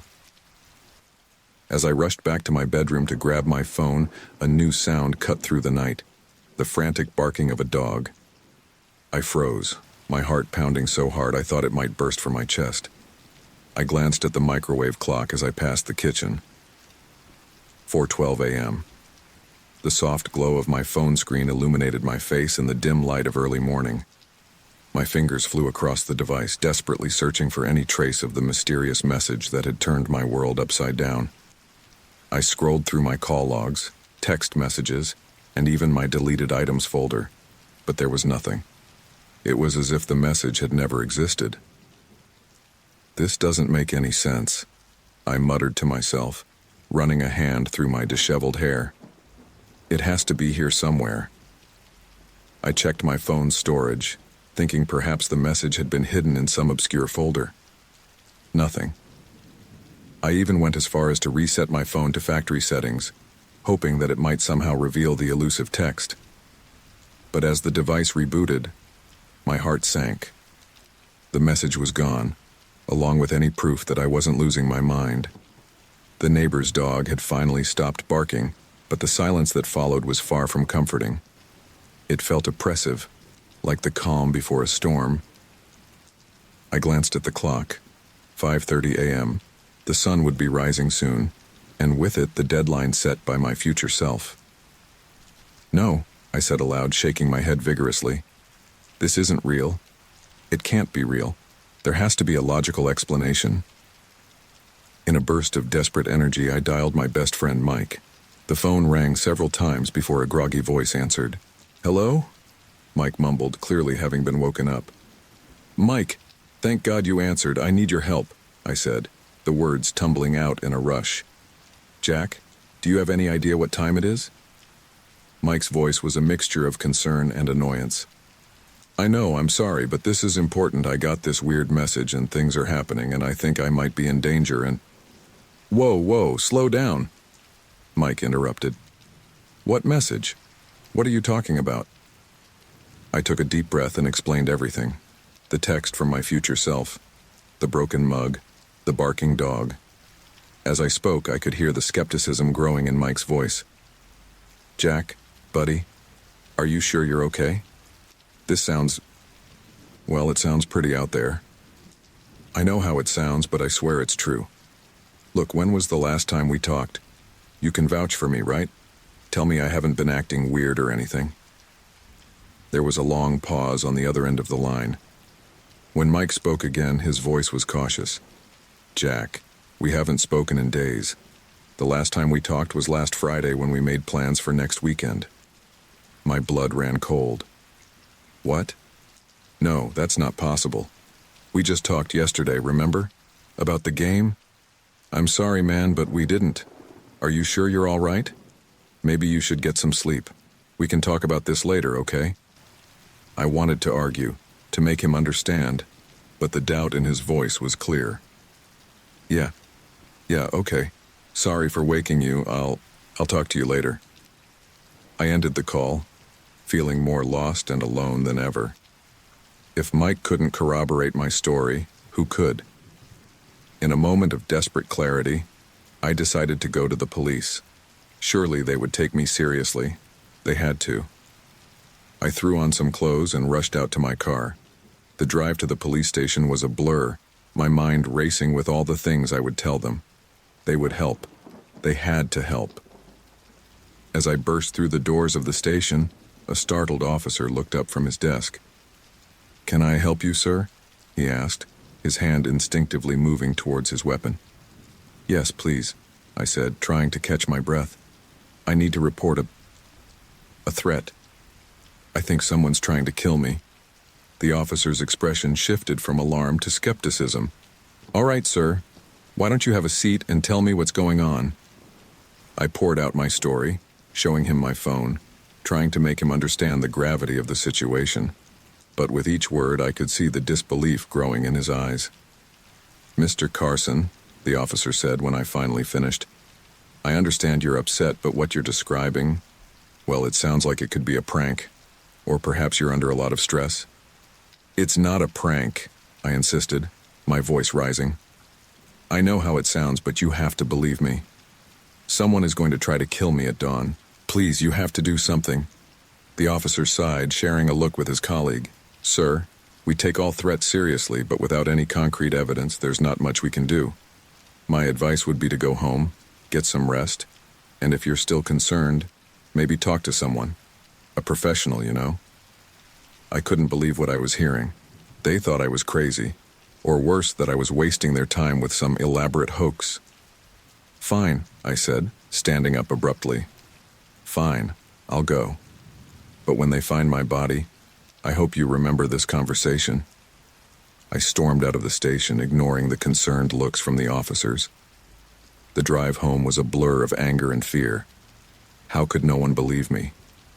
How could I make them understand? As I pulled into my driveway, a chill ran down my spine. Something was off. I approached my front door cautiously, my heart pounding in my chest. That's when I noticed it. The door was unlocked. "No," I whispered, my hand hovering over the doorknob. "No, I locked this. I know I did." With trembling fingers, I pushed the door open. The house was dark, silent. I reached for the light switch, flicking it on. Nothing happened. I tried again, and this time the lights flickered to life. casting eerie shadows across the room. And that's when I saw it. A dark figure, just at the edge of my vision, darting past the doorway to my living room. "Hello?" I called out, my voice cracking. "Is someone there?" No answer came, but I could have sworn I heard the faintest whisper of movement from deeper in the house. The hairs on the back of my neck stood on end as a terrible realization washed over me. I wasn't alone, and dawn was approaching. The harsh glare of my laptop screen greeted me as I jolted awake, my neck stiff from the awkward position I'd fallen asleep in. Blinking away the bleariness, I focused on the open tabs before me. Quantum mechanics and time travel, parallel universes, fact or fiction, the grandfather paradox explained. "What time is it?" I mumbled, fumbling for my phone. The display read 2:47 p.m. I'd been out for hours, lost in a rabbit hole of scientific theories and fringe physics. As the fog of sleep lifted, the events of the past day came rushing back. The message, the broken mug, the neighbor's dog, the unlocked door, the shadowy figure. It all felt like a surreal nightmare. But the crick in my neck and the lingering fear in my gut told me it was all too real. I rubbed my eyes, trying to make sense of the information overload from my research binge. Time travel, quantum entanglement, closed time-like curves. It all seemed so far-fetched, yet it was the only explanation that fit the impossible events I'd experienced. "This is insane," I muttered to myself, closing the laptop with a sigh. "I'm chasing ghosts and fairy tales. There has to be a rational explanation for all of this." As if in response to my doubt, my phone chimed with a new message notification. My heart leaped into my throat as I saw it was from the same unknown number as before. With trembling fingers, I opened the text. "Unknown number. Still don't believe? Here's your next proof. In exactly 47 minutes at 3:38 p.m., you'll receive an unexpected package. What's inside will convince you. Time is running out, Jack. You need to start taking this seriously." I stared at the screen, a mix of fear and anger bubbling up inside me. "Who are you?" I shouted at the phone, as if the mysterious sender could hear me. "What do you want from me?" Of course, there was no response, just the ominous message staring back at me, its prediction hanging in the air like a guillotine blade. Part of me wanted to ignore it, to delete the message and pretend none of this was happening. But a larger part, the part that had spent hours researching the impossible, couldn't let it go. I had to know. The next 47 minutes were excruciating. I paced my living room, alternating between staring at my phone and peering out the window, looking for any sign of a delivery truck. As the minutes ticked by, my skepticism began to reassert itself. "This is ridiculous," I said aloud, trying to convince myself. "There's no package coming. It's just a coincidence, or a prank, or..." The shrill ring of the doorbell cut through my self-reassurance like a knife. I froze, my eyes darting to the clock on the wall. 3:38 p.m., exactly as predicted. With my heart pounding in my chest, I approached the front door. Through the peephole, I could see a courier standing on my porch, a small package in his hands. He was young, probably in his early 20s, with a bored expression on his face. I'd never seen him before. Taking a deep breath, I opened the door. "Package for Jack Carson," the courier said, his tone flat and disinterested. That's me," I managed to reply, my mouth suddenly dry. He thrust an electronic pad at me. "Sign here, please." As I scribbled my signature, my mind raced. Who could have sent this? How did they know it would arrive at this exact time? The courier handed me the package, a small, nondescript brown box, and turned to leave without another word. I watched him walk down the driveway and climb into an unmarked white van. As it pulled away, I could have sworn I saw him glance back at me, a knowing look in his eyes. But maybe that was just my paranoia talking. Back inside, I set the package on my coffee table and stared at it, half expecting it to explode or disappear or do something equally impossible. But it just sat there, innocent and ordinary. "Okay, Jack," I said to myself. wiping my sweaty palms on my jeans. Whatever's in there, you can handle it. It's just a box. Just open it. With trembling fingers, I began to unwrap the package. As the brown paper fell away, I revealed a simple cardboard box underneath. No labels, no return address, nothing to indicate its origins. I took a deep breath and lifted the lid. What I saw inside made my blood run cold. Nestled in a bed of packing peanuts was a small, worn teddy bear. Its fur was matted and faded, one eye hanging by a thread, and there was a distinctive scar across its belly where my mother had sewn it back together after it had split open. "Mr. Snuggles," I whispered, my voice barely audible. With shaking hands, I lifted the bear from the box. It was impossible. Mr. Snuggles had been my constant companion throughout childhood, but I'd lost him during a move when I was 10 years old. I'd been devastated, searching for weeks, but he had never turned up. And now, here he was, looking exactly as he had the day he disappeared over 2 decades ago. As I held the bear, a small piece of paper fluttered to the floor. I picked it up, my heart racing as I read the neatly typed message. "The past is prologue, and your future is written." The words sent a chill down my spine. It was the final confirmation I needed. This was real. All of it. The messages, the predictions, the warnings. They were all true. I sank onto the couch, clutching Mr. Snuggles to my chest like I used to do as a child when I was scared. But this time the comfort was hollow. How could this be happening? How could someone, my future self, be sending messages and objects from the past? And more importantly, what did it all mean? If my future self was right, if I was really going to die at dawn, what could I possibly do to stop it? As I sat there, lost in a whirlwind of fear and confusion, my phone chimed again. Another message. With a sense of dread, I picked it up and read, "Unknown number. Now, do you believe? Time is running out, Jack. The next few hours are crucial. You need to be prepared for what's coming. Remember, the past is prologue, but the future isn't set in stone. Not yet." I looked from the message to Mr. Snuggles, then back again. The impossible had become possible, and my entire understanding of reality had been shaken to its core. Whatever was coming, whatever threat loomed on the horizon, I knew one thing for certain. I was no longer dealing with the realm of the rational. I was in uncharted territory, where the laws of physics bent and time itself was malleable. As the sun began its slow descent toward the horizon, I steeled myself for what was to come. The game had changed, and the stakes were higher than I could have ever imagined. With Mr. Snuggles tucked under my arm, a talisman from a past I thought long gone, I began to prepare for the long night ahead. Whatever was coming for me at dawn, I would be ready. I had to be. My life depended on it. The ticking of the clock seemed to grow louder with each passing second, a relentless reminder of the dwindling time I had left. I paced my living room, Mr. Snuggles clutched tightly in one hand, my phone in the other. The events of the past day played on a loop in my mind. The message, the broken mug, the mysterious package. Each prediction had come true with terrifying accuracy. "This can't be happening," I muttered, running a hand through my disheveled hair. "There has to be a way out of this." But deep down, I knew I was running out of options. The police thought I was crazy. My best friend didn't believe me, and I was no closer to understanding the impossible situation I found myself in.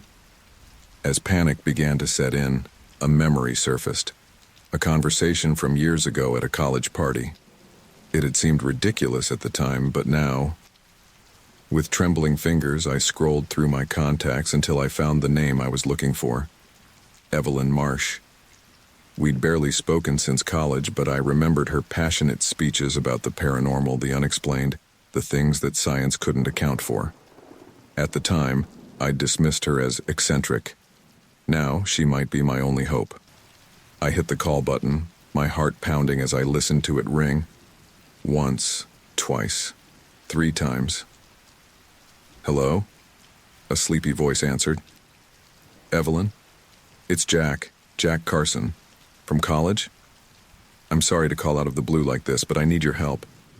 It's about the paranormal stuff you used to talk about. There was a long pause on the other end of the line. When Evelyn spoke again, her voice was sharp, alert. Jack, what's going on? Are you in trouble? I laughed, a bitter, hollow sound. You could say that. Look, I know this is going to sound crazy, but I think I'm being haunted by my future self. Or maybe it's time travel, I don't know. But strange things are happening, and I think I'm going to die tomorrow at dawn if I can't figure this out. Another pause. Longer this time. I held my breath, certain she was going to hang up on me. But then, where are you? I'm coming over. An hour later, I was sitting across from Evelyn in my living room. She'd changed since college. Her once wild hair was now neatly styled, and she wore a crisp blazer instead of the flowing bohemian clothes I remembered. But her eyes were the same, intense, curious, and right now filled with concern. I told her everything, from the first message to the mysterious package. As I spoke, I could see the skepticism in her eyes slowly give way to genuine alarm. Jack, she said when I finished, her voice barely above a whisper. I've heard stories like this before, but I've never, to actually encounter it. So, you believe me? I asked, hope rising in my chest for the first time in hours. Evelyn nodded slowly. I do. And if what you're saying is true, we don't have much time. This isn't just a haunting or a simple time slip. This is a full-blown temporal anomaly.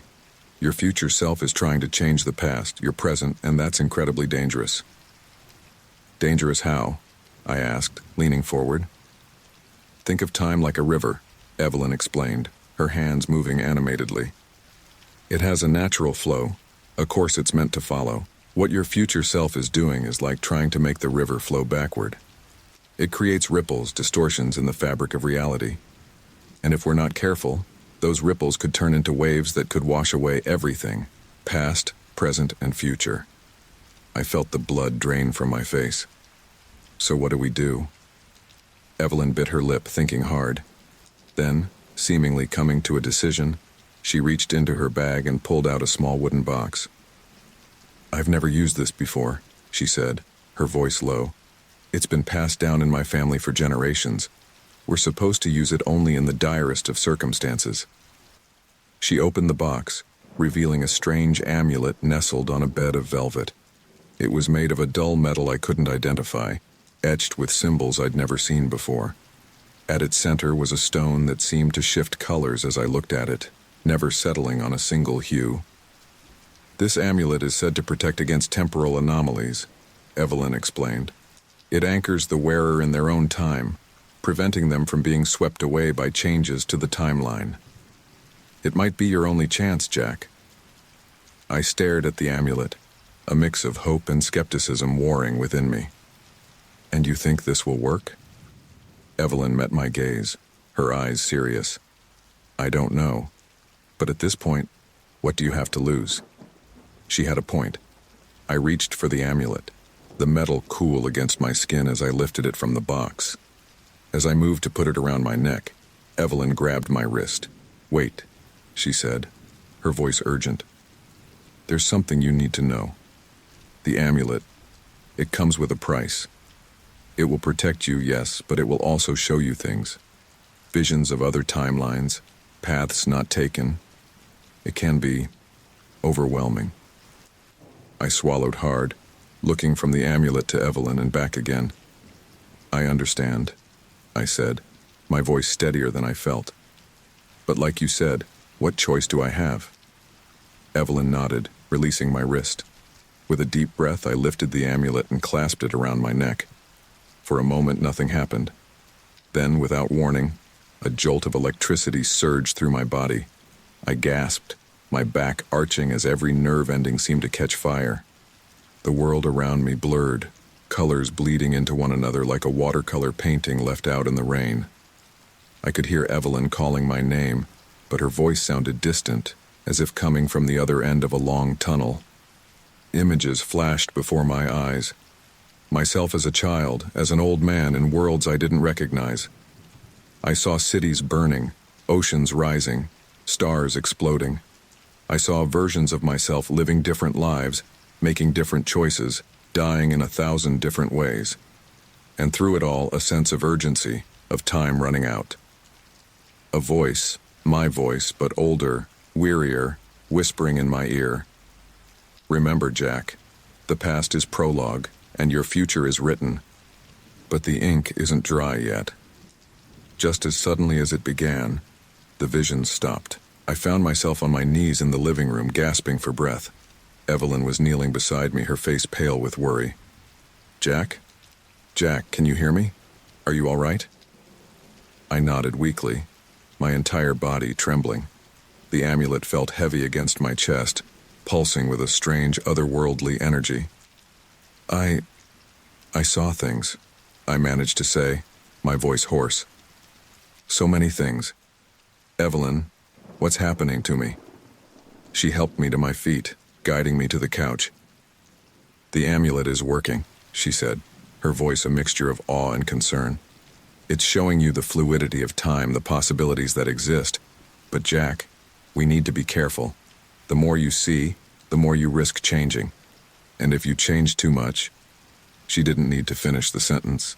I understood. The river of time, flowing backward. Ripples becoming waves. Reality itself at risk of unraveling. As I sat there trying to process everything I'd seen and felt, my phone chimed with a new message.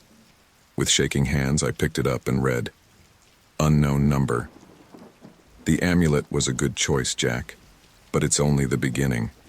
Dawn is coming, and with it, your greatest challenge yet. Be ready. The future, all futures, depend on what you do next.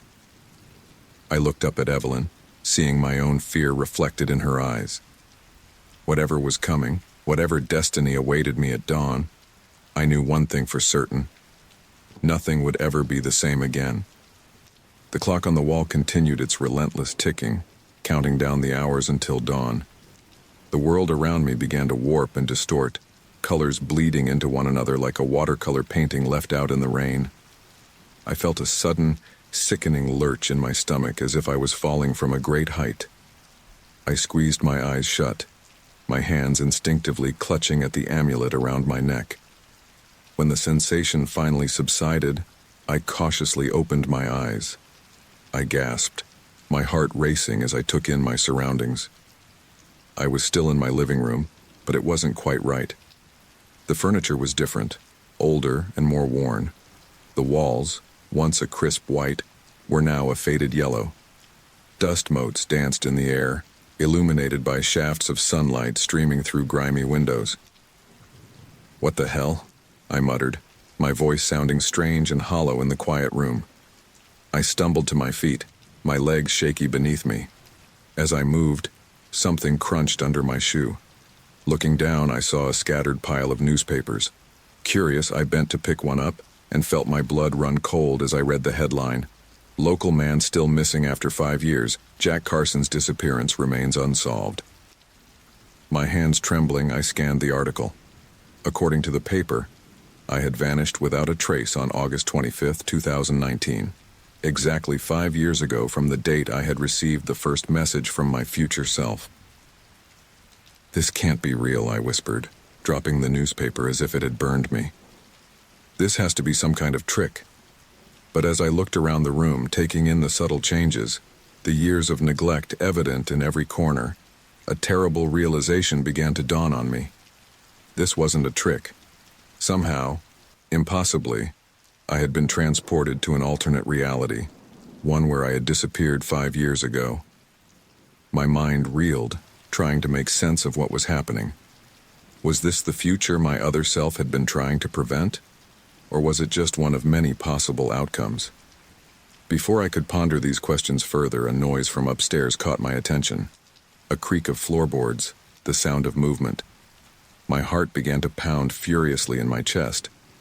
If I had disappeared in this reality, who was up there? Swallowing hard, I crept towards the stairs. Each step seemed to groan beneath my weight, the sound impossibly loud in the quiet house. As I reached the top of the stairs, I paused, listening intently. The noise was coming from my bedroom. Slowly, cautiously, I made my way down the hallway. The door to my room was ajar, a sliver of light spilling out into the darkened corridor. I took a deep breath, steeling myself for whatever I might find, and pushed the door open. What I saw made me stumble backward in shock. Sitting at my old desk, hunched over a mass of papers and strange devices, was me. But not as I was now. This version of me was older, his hair streaked with gray, deep lines etched into his face. He looked up as I entered, and I found myself staring into a pair of eyes that were unmistakably my own, yet filled with a weariness and sorrow I couldn't comprehend. For a long moment, we just stared at each other, the silence stretching between us like a physical thing. Then the older me spoke, his voice rough with disuse.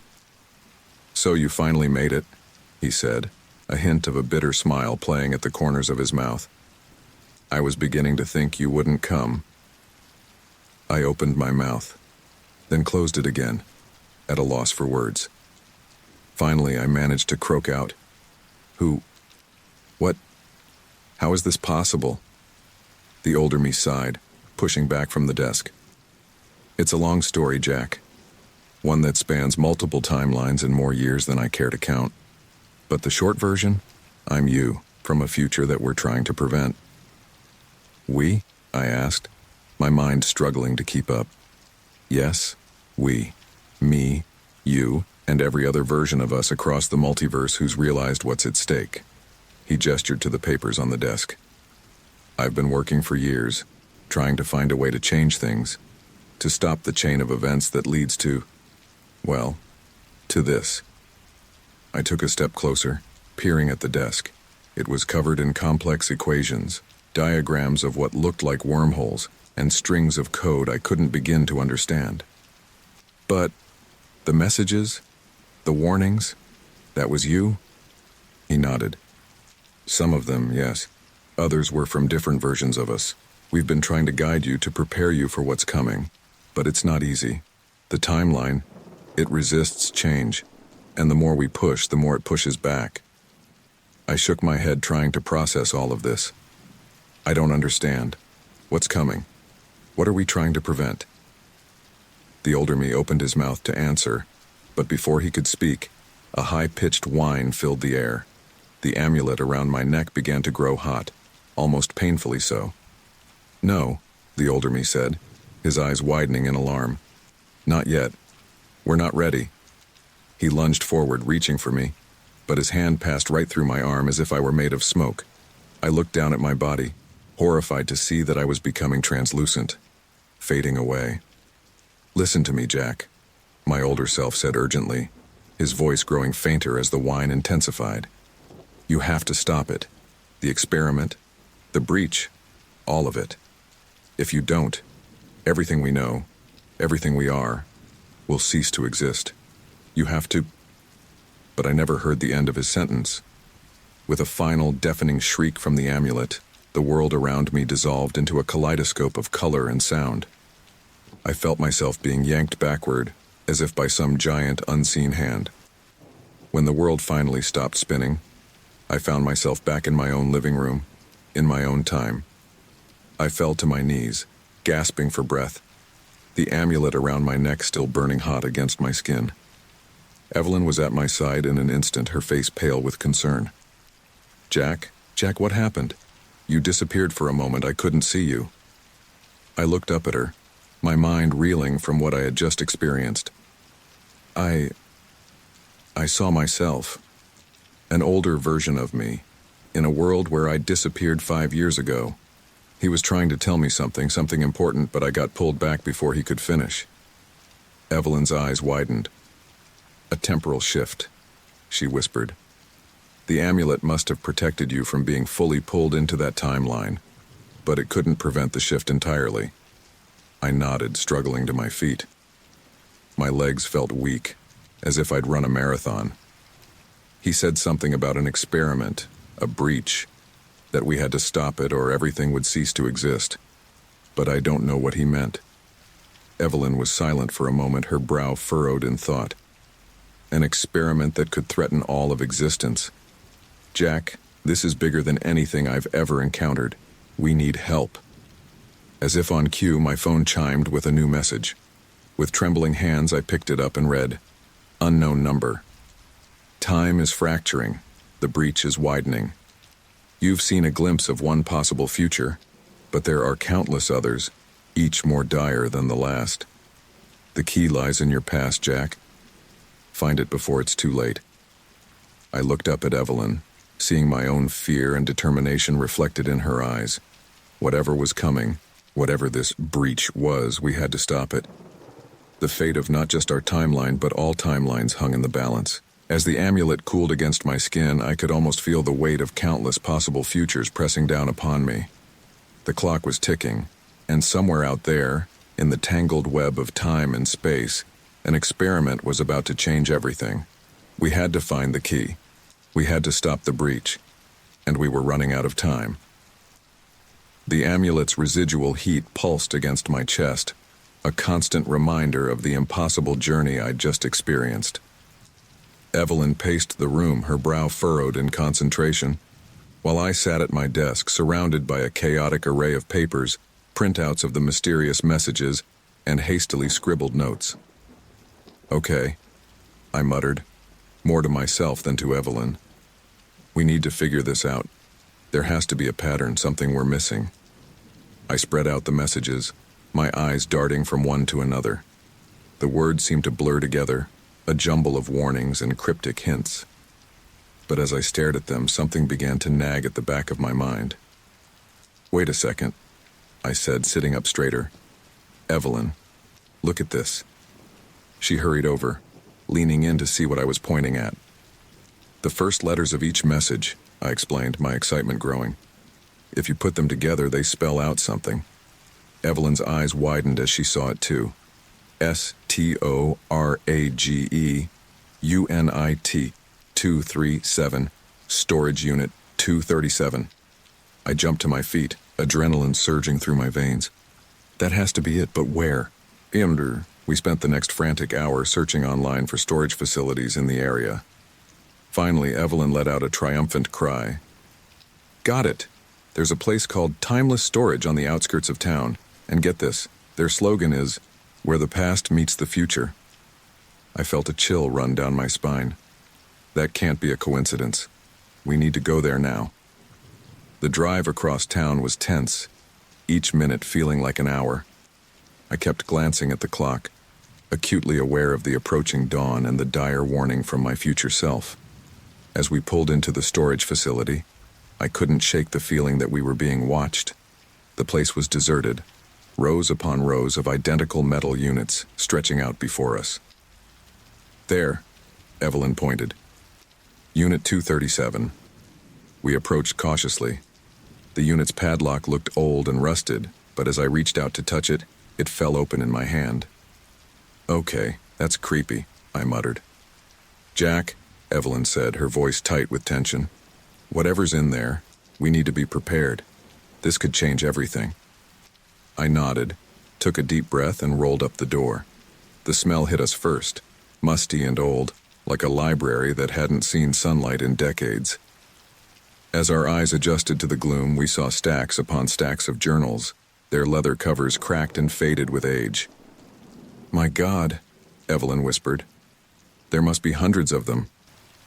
I stepped inside, picking up the nearest journal with trembling hands. As I opened it, a slip of paper fell out. I bent to retrieve it, my heart nearly stopping as I read the words scrawled in a handwriting I recognized as my own. Attempt number 127 failed. Temporal backlash worse than before. Must find another way. "Evelyn," I called, my voice shaking. These are all from me. Or versions of me. They're records of attempts to change the future." She joined me, her face pale in the dim light. "Jack, this is incredible. With these, we might be able to..." Her words were cut off by the sound of tires screeching outside. We froze, exchanging a panicked look. "Someone's here," I whispered. Footsteps approached rapidly, and a harsh voice called out, "Check every unit. They have to be here somewhere." My heart pounding, I grabbed as many journals as I could carry. We need to go. Now. We slipped out of the unit, trying to stay low and hidden behind the rows of storage containers. But we'd only made it a few yards when a shout went up. There they are, stop them. And then we were running, really running, like I hadn't since I was a kid. The journals were heavy in my arms, but I clutched them tighter, knowing they might hold the key to everything. Behind us, I could hear the pounding of feet and angry shouts. A gunshot rang out, the bullet pinging off a metal unit near my head. Who are these guys? I gasped as we rounded a corner. No idea, Evelyn panted, but they clearly don't want us to have those journals. We zigzagged through the maze of storage units trying to lose our pursuers. My lungs were burning and I could feel my grip on the journals starting to slip. There. Evelyn pointed to a gap in the fence surrounding the facility. We can squeeze through there. We made a desperate dash for the opening. I could hear our pursuers getting closer, their angry shouts growing louder. You go first, I told Evelyn, shoving the journals into her arms. I'll hold them off. She hesitated for a moment, then nodded, slipping through the gap with the precious cargo. I turned to face our attackers, my heart hammering in my chest. 3 men in dark suits were bearing down on me, their faces twisted with anger. Give us the journals, one of them shouted. You have no idea what you're meddling with. Sorry, I called back, backing towards the fence. But I think I do. And with that, I turned and dove through the gap, feeling the fabric of my shirt tear as I squeezed through. Evelyn was waiting on the other side, and together we sprinted towards her car, which was mercifully still where we'd left it. We piled in, Evelyn gunning the engine before I'd even fully closed the door. As we peeled out of the parking lot, I looked back to see our pursuers emerge from the storage facility, their faces contorted with rage. We did it, I gasped, slumping in my seat as we sped away. We got away. Evelyn nodded, her knuckles white on the steering wheel. But now what? Who were those men? And what do we do with all this? She gestured to the pile of journals in the back seat. I shook my head, still trying to catch my breath. I don't know, but whatever's in these journals, it's clearly important and dangerous. As we drove back towards my house, the adrenaline began to wear off, replaced by a gnawing sense of dread. We had the journals, yes, but we were running out of time. Dawn was approaching, and with it, the moment my future self had warned me about. I picked up one of the journals, flipping it open to a random page. The words I read sent a chill down my spine. The breach grows wider with each failed attempt. If we don't find a way to close it soon, all of reality will unravel. God help us all. I looked up at Evelyn, seeing my own fear reflected in her eyes. Whatever was coming, whatever this breach was, we had precious little time to figure it out and stop it. As the first rays of sunlight began to peek over the horizon, I clutched the journal tighter. The stack of journals loomed before me, each one a potential key to unraveling the mystery that had consumed my life. But as I flipped through page after page of cryptic notes and failed experiments, I realized I was in over my head. The physics involved were far beyond my understanding. We need help, I said to Evelyn, who was poring over her own set of journals. Someone who can make sense of all this scientific jargon. Evelyn looked up, her eyes bloodshot from lack of sleep. Do you have someone in mind? I hesitated for a moment, then nodded. There's this physicist I've been following online for years, Dr. Samantha Chen. Her work on quantum mechanics and theoretical time travel is groundbreaking. If anyone can help us, it's her. But you've never actually met her, right? Evelyn asked, her brow furrowed with concern. No, I admitted. But at this point, what choice do we have? With trembling fingers, I dialed the number I'd found on Dr. Chen's university profile. The phone rang once, twice, 3 times. I was about to give up when suddenly, "Hello, Jack. I've been waiting for your call." I nearly dropped the phone in shock. "Dr. Chen, how did you know it was you?" She finished my sentence, her voice tinged with amusement. "Let's just say I've been working on your case for quite some time now." My mind reeled. My case? But how? I don't understand. I know you don't, Dr. Chen said, her tone softening. But I promise, all will be explained. Can you meet me at the university physics lab in an hour? I looked at Evelyn, who nodded encouragingly. Yes, I said. We'll be there. An hour later, Evelyn and I stood outside the imposing glass doors of the university's physics department. As we entered, a petite woman with sharp eyes and a no-nonsense ponytail strode towards us. Dr. Chen? I asked, extending my hand. She ignored my hand, instead pulling me into a tight embrace. Jack, she breathed. It's so good to finally meet you in person. As she pulled away, I caught a whiff of her perfume, something floral and electric like ozone after a lightning strike. Our eyes met, and for a moment the world seemed to fall away. Evelyn cleared her throat, breaking the spell. I'm Evelyn, she said, an edge to her voice. I've been helping Jack. Dr. Chen nodded, composing herself. Of course. Thank you for your help, Evelyn. Now let's get to work. We don't have much time. She led us through a maze of corridors to a secure lab. As the doors hissed shut behind us, I gasped. The room was filled with equipment I'd only ever seen in science fiction movies. Pulsing energy cores, holographic displays, and in the center, a massive device that looked unsettlingly like a portal. Welcome, Dr. Chen said, to Project Kronos. Over the next few hours, Dr. Chen explained her work. She'd been studying temporal anomalies for years, tracking disturbances in the timeline. My case, she revealed, was at the center of a growing temporal storm. As we pored over the journals and Dr. Chen's data, I couldn't help but be drawn to her brilliant mind and passionate explanations. Our hands would brush as we reached for the same document, sending electric shocks through my system. More than once, I caught her looking at me with an intensity that made my heart race. The breach, Dr. Chen explained, pointing to a swirling vortex on one of her displays, is growing. Every time a version of you tries to change the timeline, it causes ripples. Those ripples are weakening the fabric of space-time itself. But how do we stop it? I asked, acutely aware of how close we were standing. Dr. Chen bit her lip, a gesture I found inexplicably captivating. We need to find the original point of divergence, the moment where everything went wrong. If we can isolate that point and stabilize it, we might be able to close the breach. As she spoke, her hand found mine, our fingers intertwining. The touch sent a jolt through me, both thrilling and terrifying. Here we were, on the brink of temporal collapse, and all I could think about was the warmth of her skin against mine. Evelyn's voice cut through the moment like a knife. I hate to interrupt, but shouldn't we be focusing on the task at hand? I pulled my hand away, feeling a flush creep up my neck. Right, of course. So, how do we find this point of divergence? Before Dr. Chen could answer, alarms began blaring throughout the lab. Red lights flashed, and the equipment around us began to spark and smoke. No, Dr. Chen gasped, rushing to a computer terminal. They found us.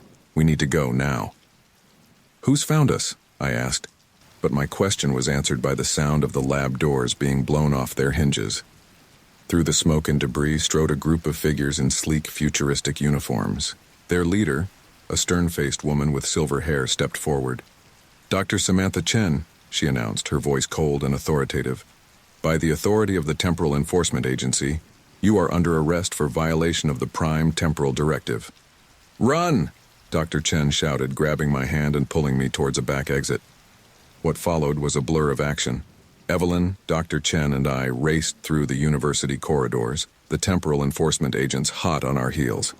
Energy blasts sizzled past our heads, leaving scorch marks on the walls. We need to split up, Dr. Chen yelled as we reached a junction. Jack, take this. She pressed a small device into my hand. It's a temporal beacon. Use it to find me when you're safe. Before I could protest, she pulled me into a fierce kiss. For a moment, time truly seemed to stop. Then she pushed me away, towards one corridor while she and Evelyn took another. Go, she shouted. I'll find you.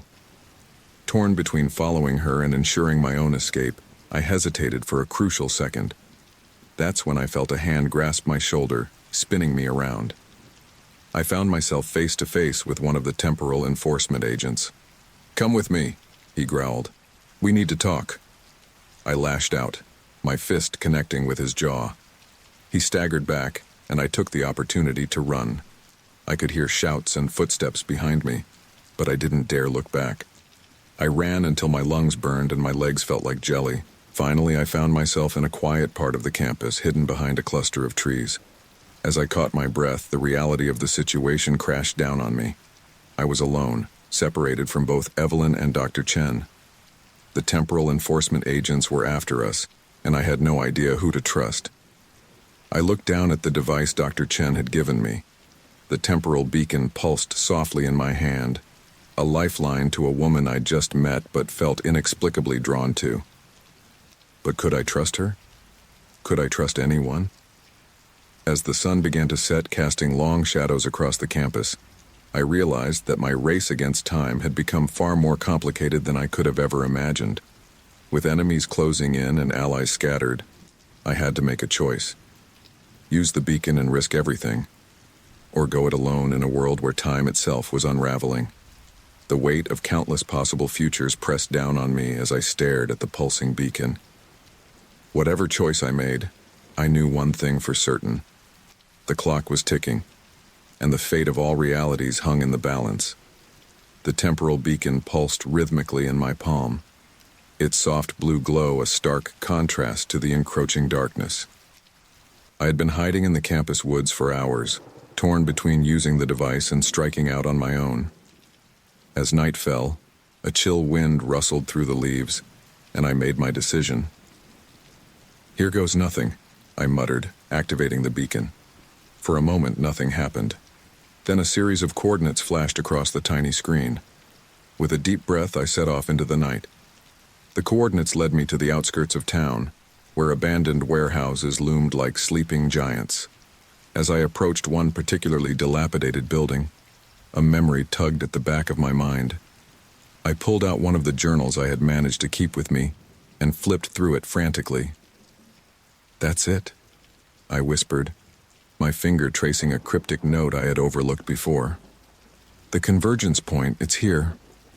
Heart pounding, I pushed open the rusted door. The interior was pitch black, save for a faint blue glow emanating from the far end. As my eyes adjusted, I made out a familiar silhouette. "Dr. Chen?" I called out hesitantly. She turned, her face illuminated by the strange device in front of her. "Jack," she breathed, relief evident in her voice. "You made it." I rushed towards her, emotions warring within me, relief at finding her, lingering attraction, and an undercurrent of unease I couldn't quite place. "What is this place?" I asked, gesturing to the cavernous space around us. Dr. Chen's eyes gleamed in the ethereal light. "This, Jack, is where we save the world." She turned back to the device, her fingers dancing across its surface. It hummed to life, projecting a holographic display of swirling timelines. "The temporal breach is widening," she explained, her voice taking on an almost reverent tone. "But with this we can close it. We can set everything right." I stepped closer, drawn in by the mesmerizing display. "How does it work?" "It's quite simple, really," Dr. Chen said, a strange edge creeping into her voice. "We just need to stabilize the prime timeline.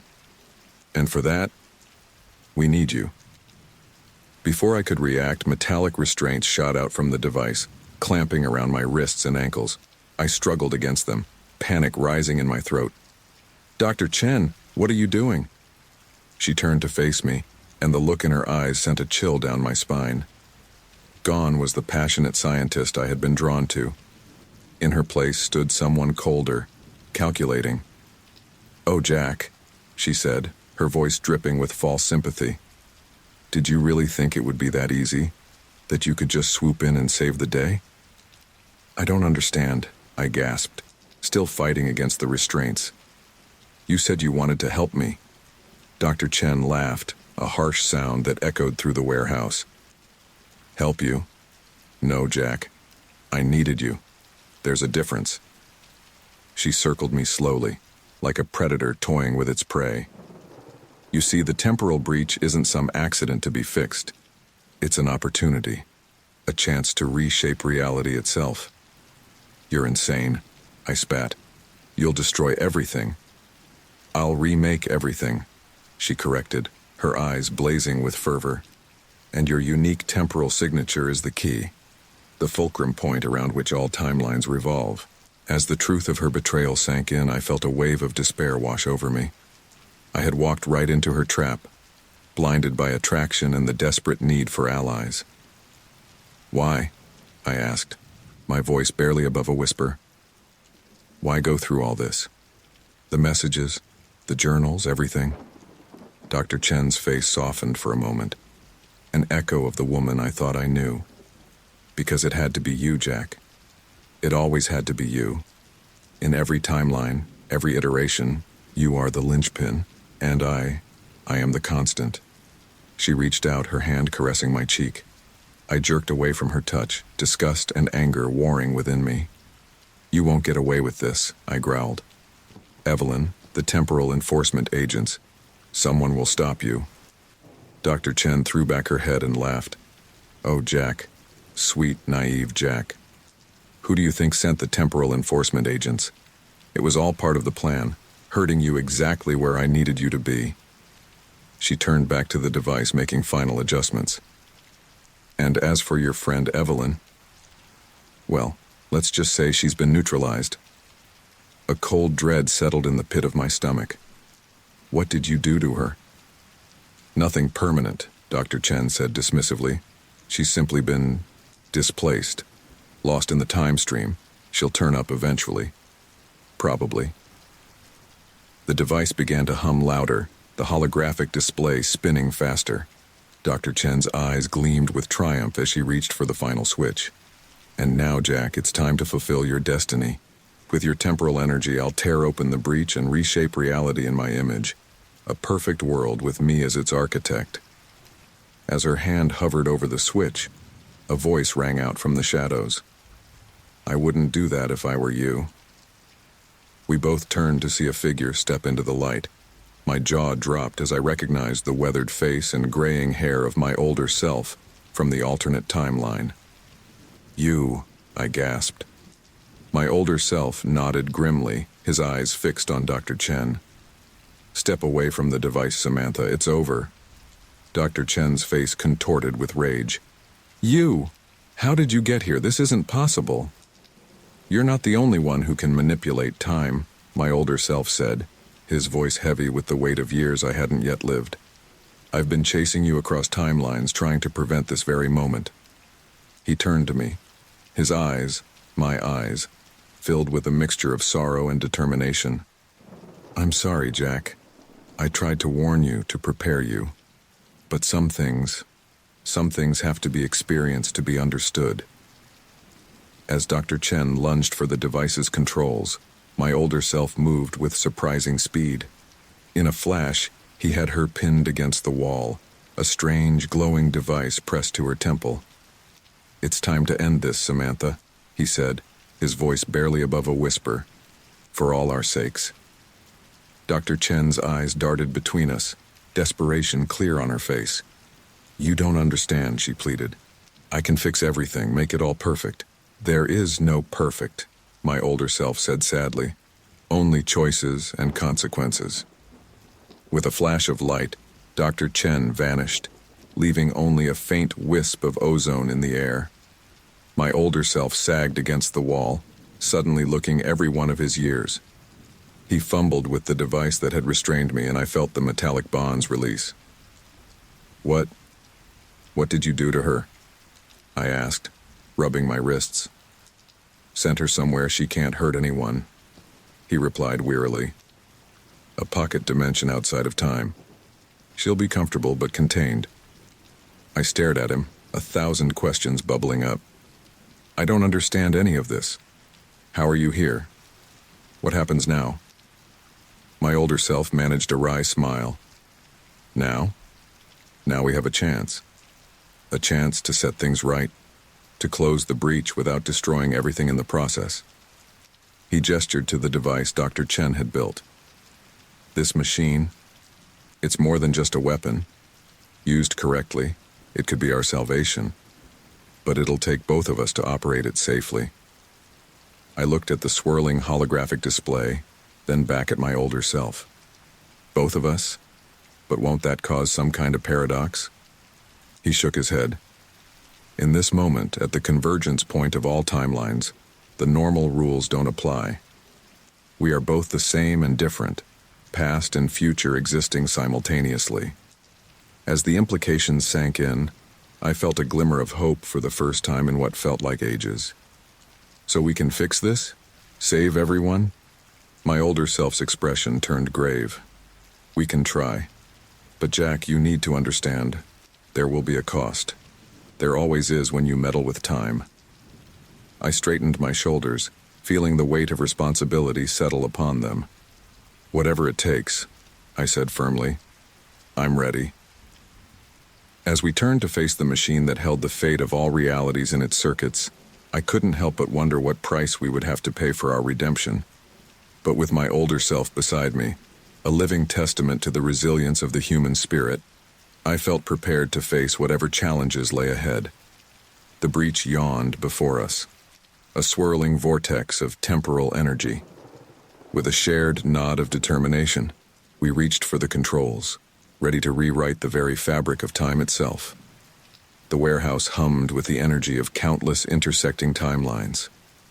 My older self and I stood before the massive device, its swirling holographic display a constant reminder of the temporal chaos we faced. The weight of our task pressed down on me, making it hard to breathe.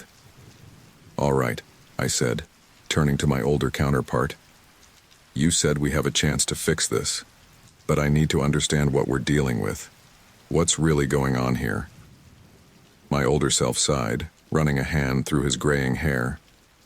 It's complicated, Jack, but I'll try to explain. He gestured to the holographic display. What you're seeing here isn't just a representation of timelines. It's a map of a temporal loop we've been caught in for, well, longer than I care to remember. A time loop? I asked, my brow furrowing. Like Groundhog Day? He chuckled mirthlessly. If only it were that simple. No, this is more like, imagine a snake eating its own tail. Each iteration of the loop creates new branches, new possibilities. But they all lead back to the same point, this moment, right here. I shook my head, trying to wrap my mind around the concept. But why? What started all this? That's the million-dollar question, my older self replied. In every iteration I've lived through, we never quite figured out the original cause, but we do know the effect. He pointed to a pulsing node in the holographic display. This is the focal point. In every timeline, at this exact moment, we, face a choice. And that choice determines the fate of, well, everything. The predator, I whispered, remembering the cryptic warning from the first message. Is that what you're talking about? My older self nodded grimly. Yes. In every iteration we face something, someone, that threatens not just our life, but the very fabric of reality. And our response to that threat shapes the next loop. So how do we break the cycle? I asked, a hint of desperation creeping into my voice. That's where it gets tricky, he replied.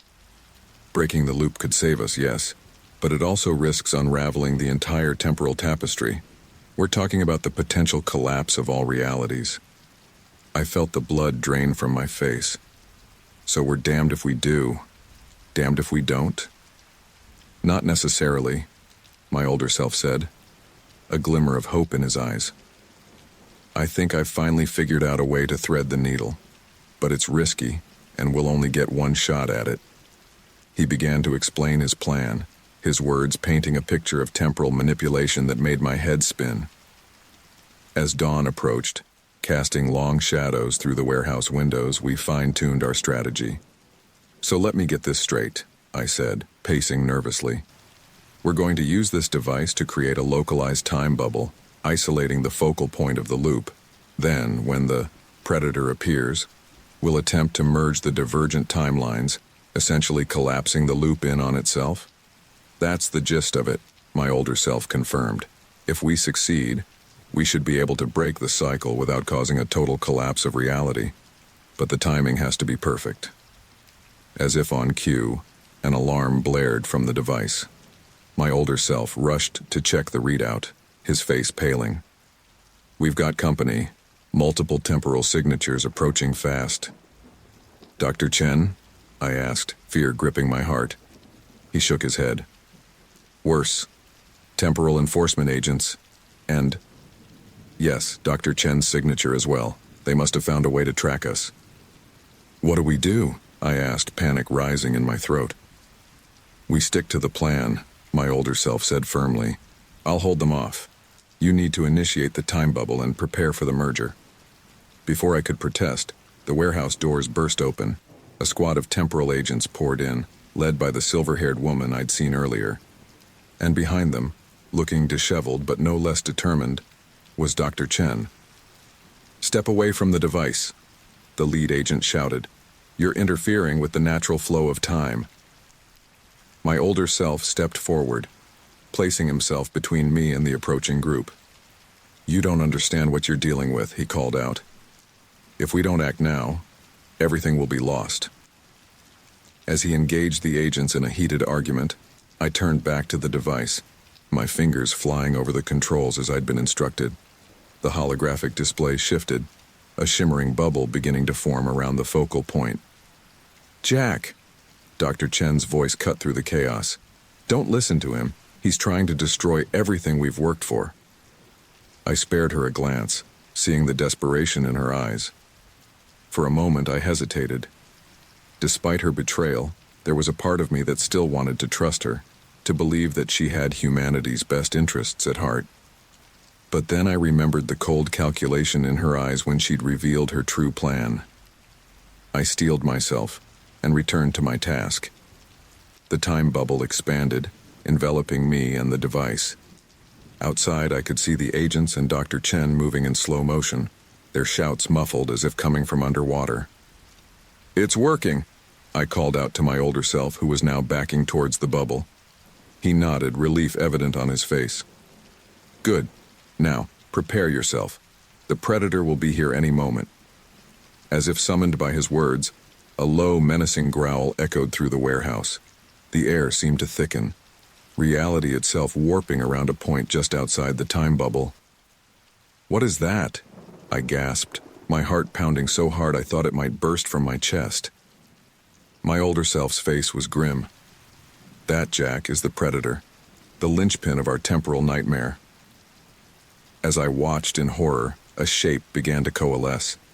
It was like nothing I'd ever seen before.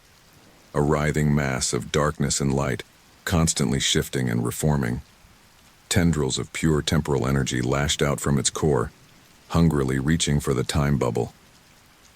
Now, Jack, my older self shouted, initiate the merger. My hands shook as I reached for the final set of controls. Outside the bubble, I could see the temporal agents and Dr. Chen frozen in expressions of terror as they beheld the predator. As my fingers hovered over the button that would trigger the timeline merger, time seemed to stand still. In that eternal moment, I saw flashes of possible futures, worlds where I succeeded, worlds where I failed, worlds where I ceased to exist altogether. The predator roared, a sound that seemed to shake the very foundations of reality. Its tendrils pressed against the time bubble, hairline fractures appearing in the shimmering barrier. I can't do it, I whispered, my resolve faltering in the face of such cosmic horror. You can, my older self said, his hand closing over mine. You must. For all of us. With a deep breath, I pressed the button. The world exploded into light and sound. I felt myself being torn apart and remade. 1,000 lifetimes lived in the span of a heartbeat. Through it all, I clung to one thought, one purpose, to break the loop, to save not just myself, but all of reality. As the chaos swirled around me, I caught glimpses of other versions of myself, some younger, some older, all facing this same moment of truth. And in their eyes I saw the same determination I felt burning in my own heart. With a final, reality-shattering crescendo, Everything went white. When I came to, I found myself lying on the floor of the warehouse. The device was gone, as were the temporal agents and Dr. Chen. My older self knelt beside me, a tired smile on his face. "Did it work?" I croaked, my throat dry as sandpaper. He nodded, helping me to my feet. "I think so. The loop is broken. The predator contained, at least for now." As I stood on shaky legs, I noticed something odd. The warehouse seemed different, newer somehow, and through the windows I could see a skyline I didn't recognize. "Where are we?" I asked, a sense of disorientation washing over me. My older self, though now he looked hardly older than me at all, shrugged. "When might be a better question. We've changed things, Jack. More than I think either of us realized we could." As the implications of what we'd done began to sink in, I felt a mix of elation and terror. We'd saved reality from collapse, yes, but at what cost? What butterfly effects had we set in motion? "What happens now?" I asked, voicing the question that weighed heavily on both our minds. My counterpart looked out at the unfamiliar world beyond the warehouse walls. "Now? Now we live, Jack. We explore this new timeline we've created, and we stay vigilant because the predator may be contained, but I doubt it's gone for good." As we stepped out into this brave new world, I couldn't shake the feeling that our adventure was far from over. We'd broken the loop, yes, but in doing so, we'd opened up a whole new realm of possibilities and potential dangers. The sun rose on a reality reshaped by our actions, and I steeled myself for whatever challenges this new timeline might bring. After all, I'd faced the end of all realities and come out the other side. Whatever came next, I knew I'd be ready. The world around me blurred and twisted, a kaleidoscope of realities shifting and reforming. I felt myself being pulled apart and reassembled, my very essence scattered across countless timelines before coalescing once more. The warehouse, the device, my older self, all faded away like mist in the morning sun. With a gasp, I jerked awake, my heart pounding in my chest. I blinked rapidly, trying to orient myself in the sudden stillness. Gone was the chaos of collapsing timelines and cosmic horrors. Instead, I found myself in a familiar setting, my own bedroom, bathed in the soft glow of early morning light. For a long moment, I simply lay there, my mind reeling as it tried to process everything that had happened. Had it all been a dream? A vivid hallucination brought on by stress and lack of sleep? But as my eyes focused on the nightstand beside my bed, I felt a chill run down my spine. My phone lay there, its screen glowing with an unread message. With trembling fingers, I reached out and picked it up. Unknown number. "The loop is broken, the predator contained, but every choice has a price. Welcome to your new reality, Jack. I hope it was worth it." I sat up abruptly, my breath catching in my throat. It hadn't been a dream. Somehow, impossibly, I had survived the temporal maelstrom and found my way back to... what? My old life? A new timeline? As I swung my legs over the side of the bed, I became acutely aware of subtle differences in my surroundings. The color of my walls was slightly off, a shade lighter than I remembered. The arrangement of furniture felt familiar, yet not quite right, as if someone had come in during the night and shifted everything a few inches to the left. "What have I done?" I whispered to the empty room. Seeking answers, I unlocked my phone and began scrolling through my messages and social media. At first glance, everything seemed normal. There were texts from friends, work emails, the usual digital detritus of modern life. But as I dug deeper, discrepancies began to emerge.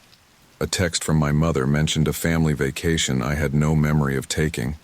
My work emails referenced projects I'd never heard of, and my social media feed was filled with photos of events I couldn't recall attending, with people I didn't recognize standing beside me, arms thrown around my shoulders in easy familiarity.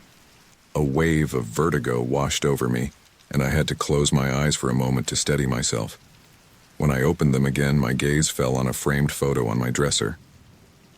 It showed me standing in front of the Eiffel Tower, my arm around a woman with warm brown eyes and a dazzling smile. She looked vaguely familiar, but I couldn't place her. With shaking hands, I picked up the frame.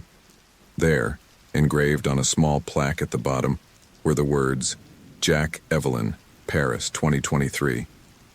Evelyn, I breathed. Memories of the woman who had helped me at the beginning of my temporal odyssey flooding back. But this wasn't the Evelyn I remembered. This woman looked older, more confident, and apparently, she was a significant part of my life in this new reality. As if summoned by my thoughts, I heard movement from another part of the apartment, the sound of a shower running, then shutting off. Footsteps approached my bedroom door. "Jack?" Evelyn's voice called out, tinged with concern. "Are you okay? You were tossing and turning all night." I froze, unsure how to respond. How could I explain to her what had happened when I barely understood it myself? The door opened, and there she was. The woman from the photo, wrapped in a towel, her hair damp from the shower. She looked at me with a mixture of affection and worry. "Another nightmare?" she asked softly, crossing the room to sit beside me on the bed.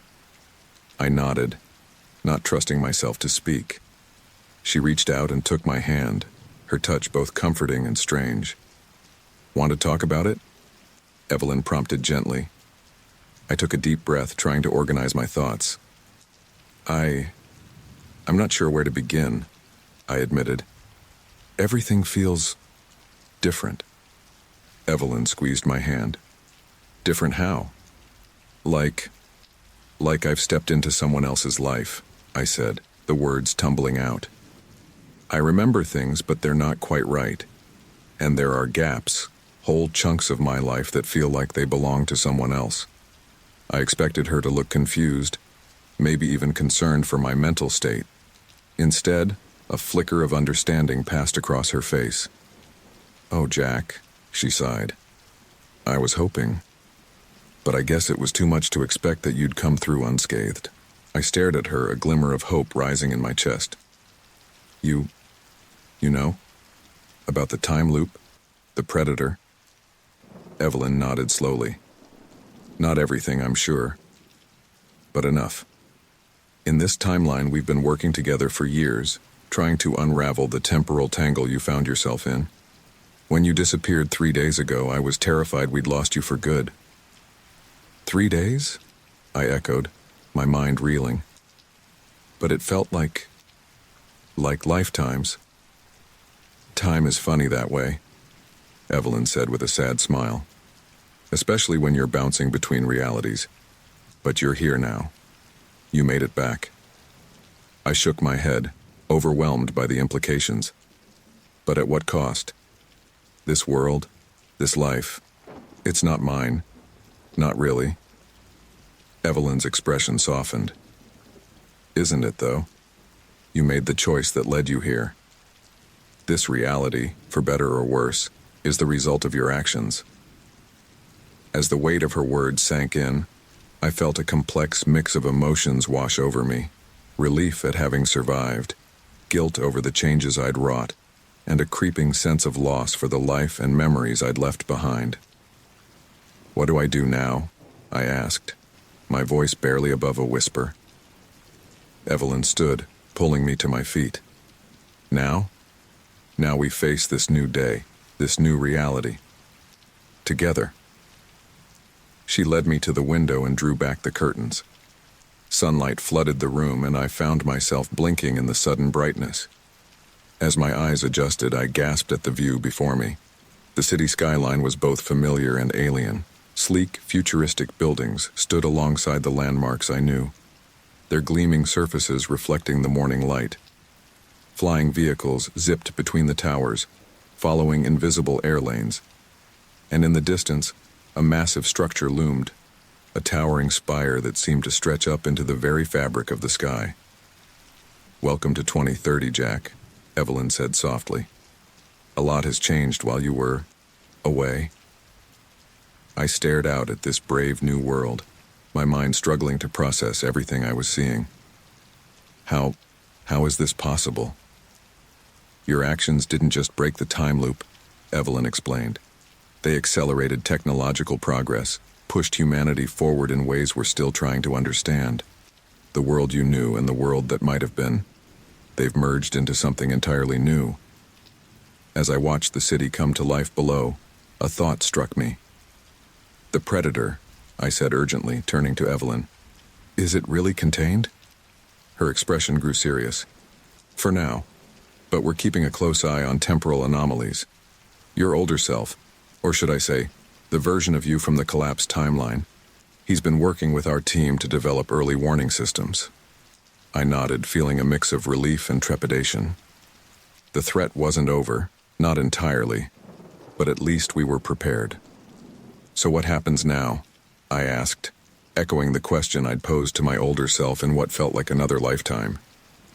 Evelyn smiled, a hint of adventure in her eyes. Now we live, Jack. We explore this new world we've helped create. We work to understand the changes, to make sure the future we've ushered in is one worth living in. She held out her hand to me. Are you ready? I looked at her hand, then back out at the transformed city. This wasn't the life I remembered, the future I had imagined for myself, but it was the reality I had chosen, however unknowingly. And despite the lingering sense of displacement, I felt a spark of excitement kindling in my chest. Yeah, I said, taking her hand. I'm ready. Together, we stepped out of the bedroom and into the dawn of a new day. As we prepared to face this brave new world, I couldn't shake the feeling that my journey through time and fate was far from over.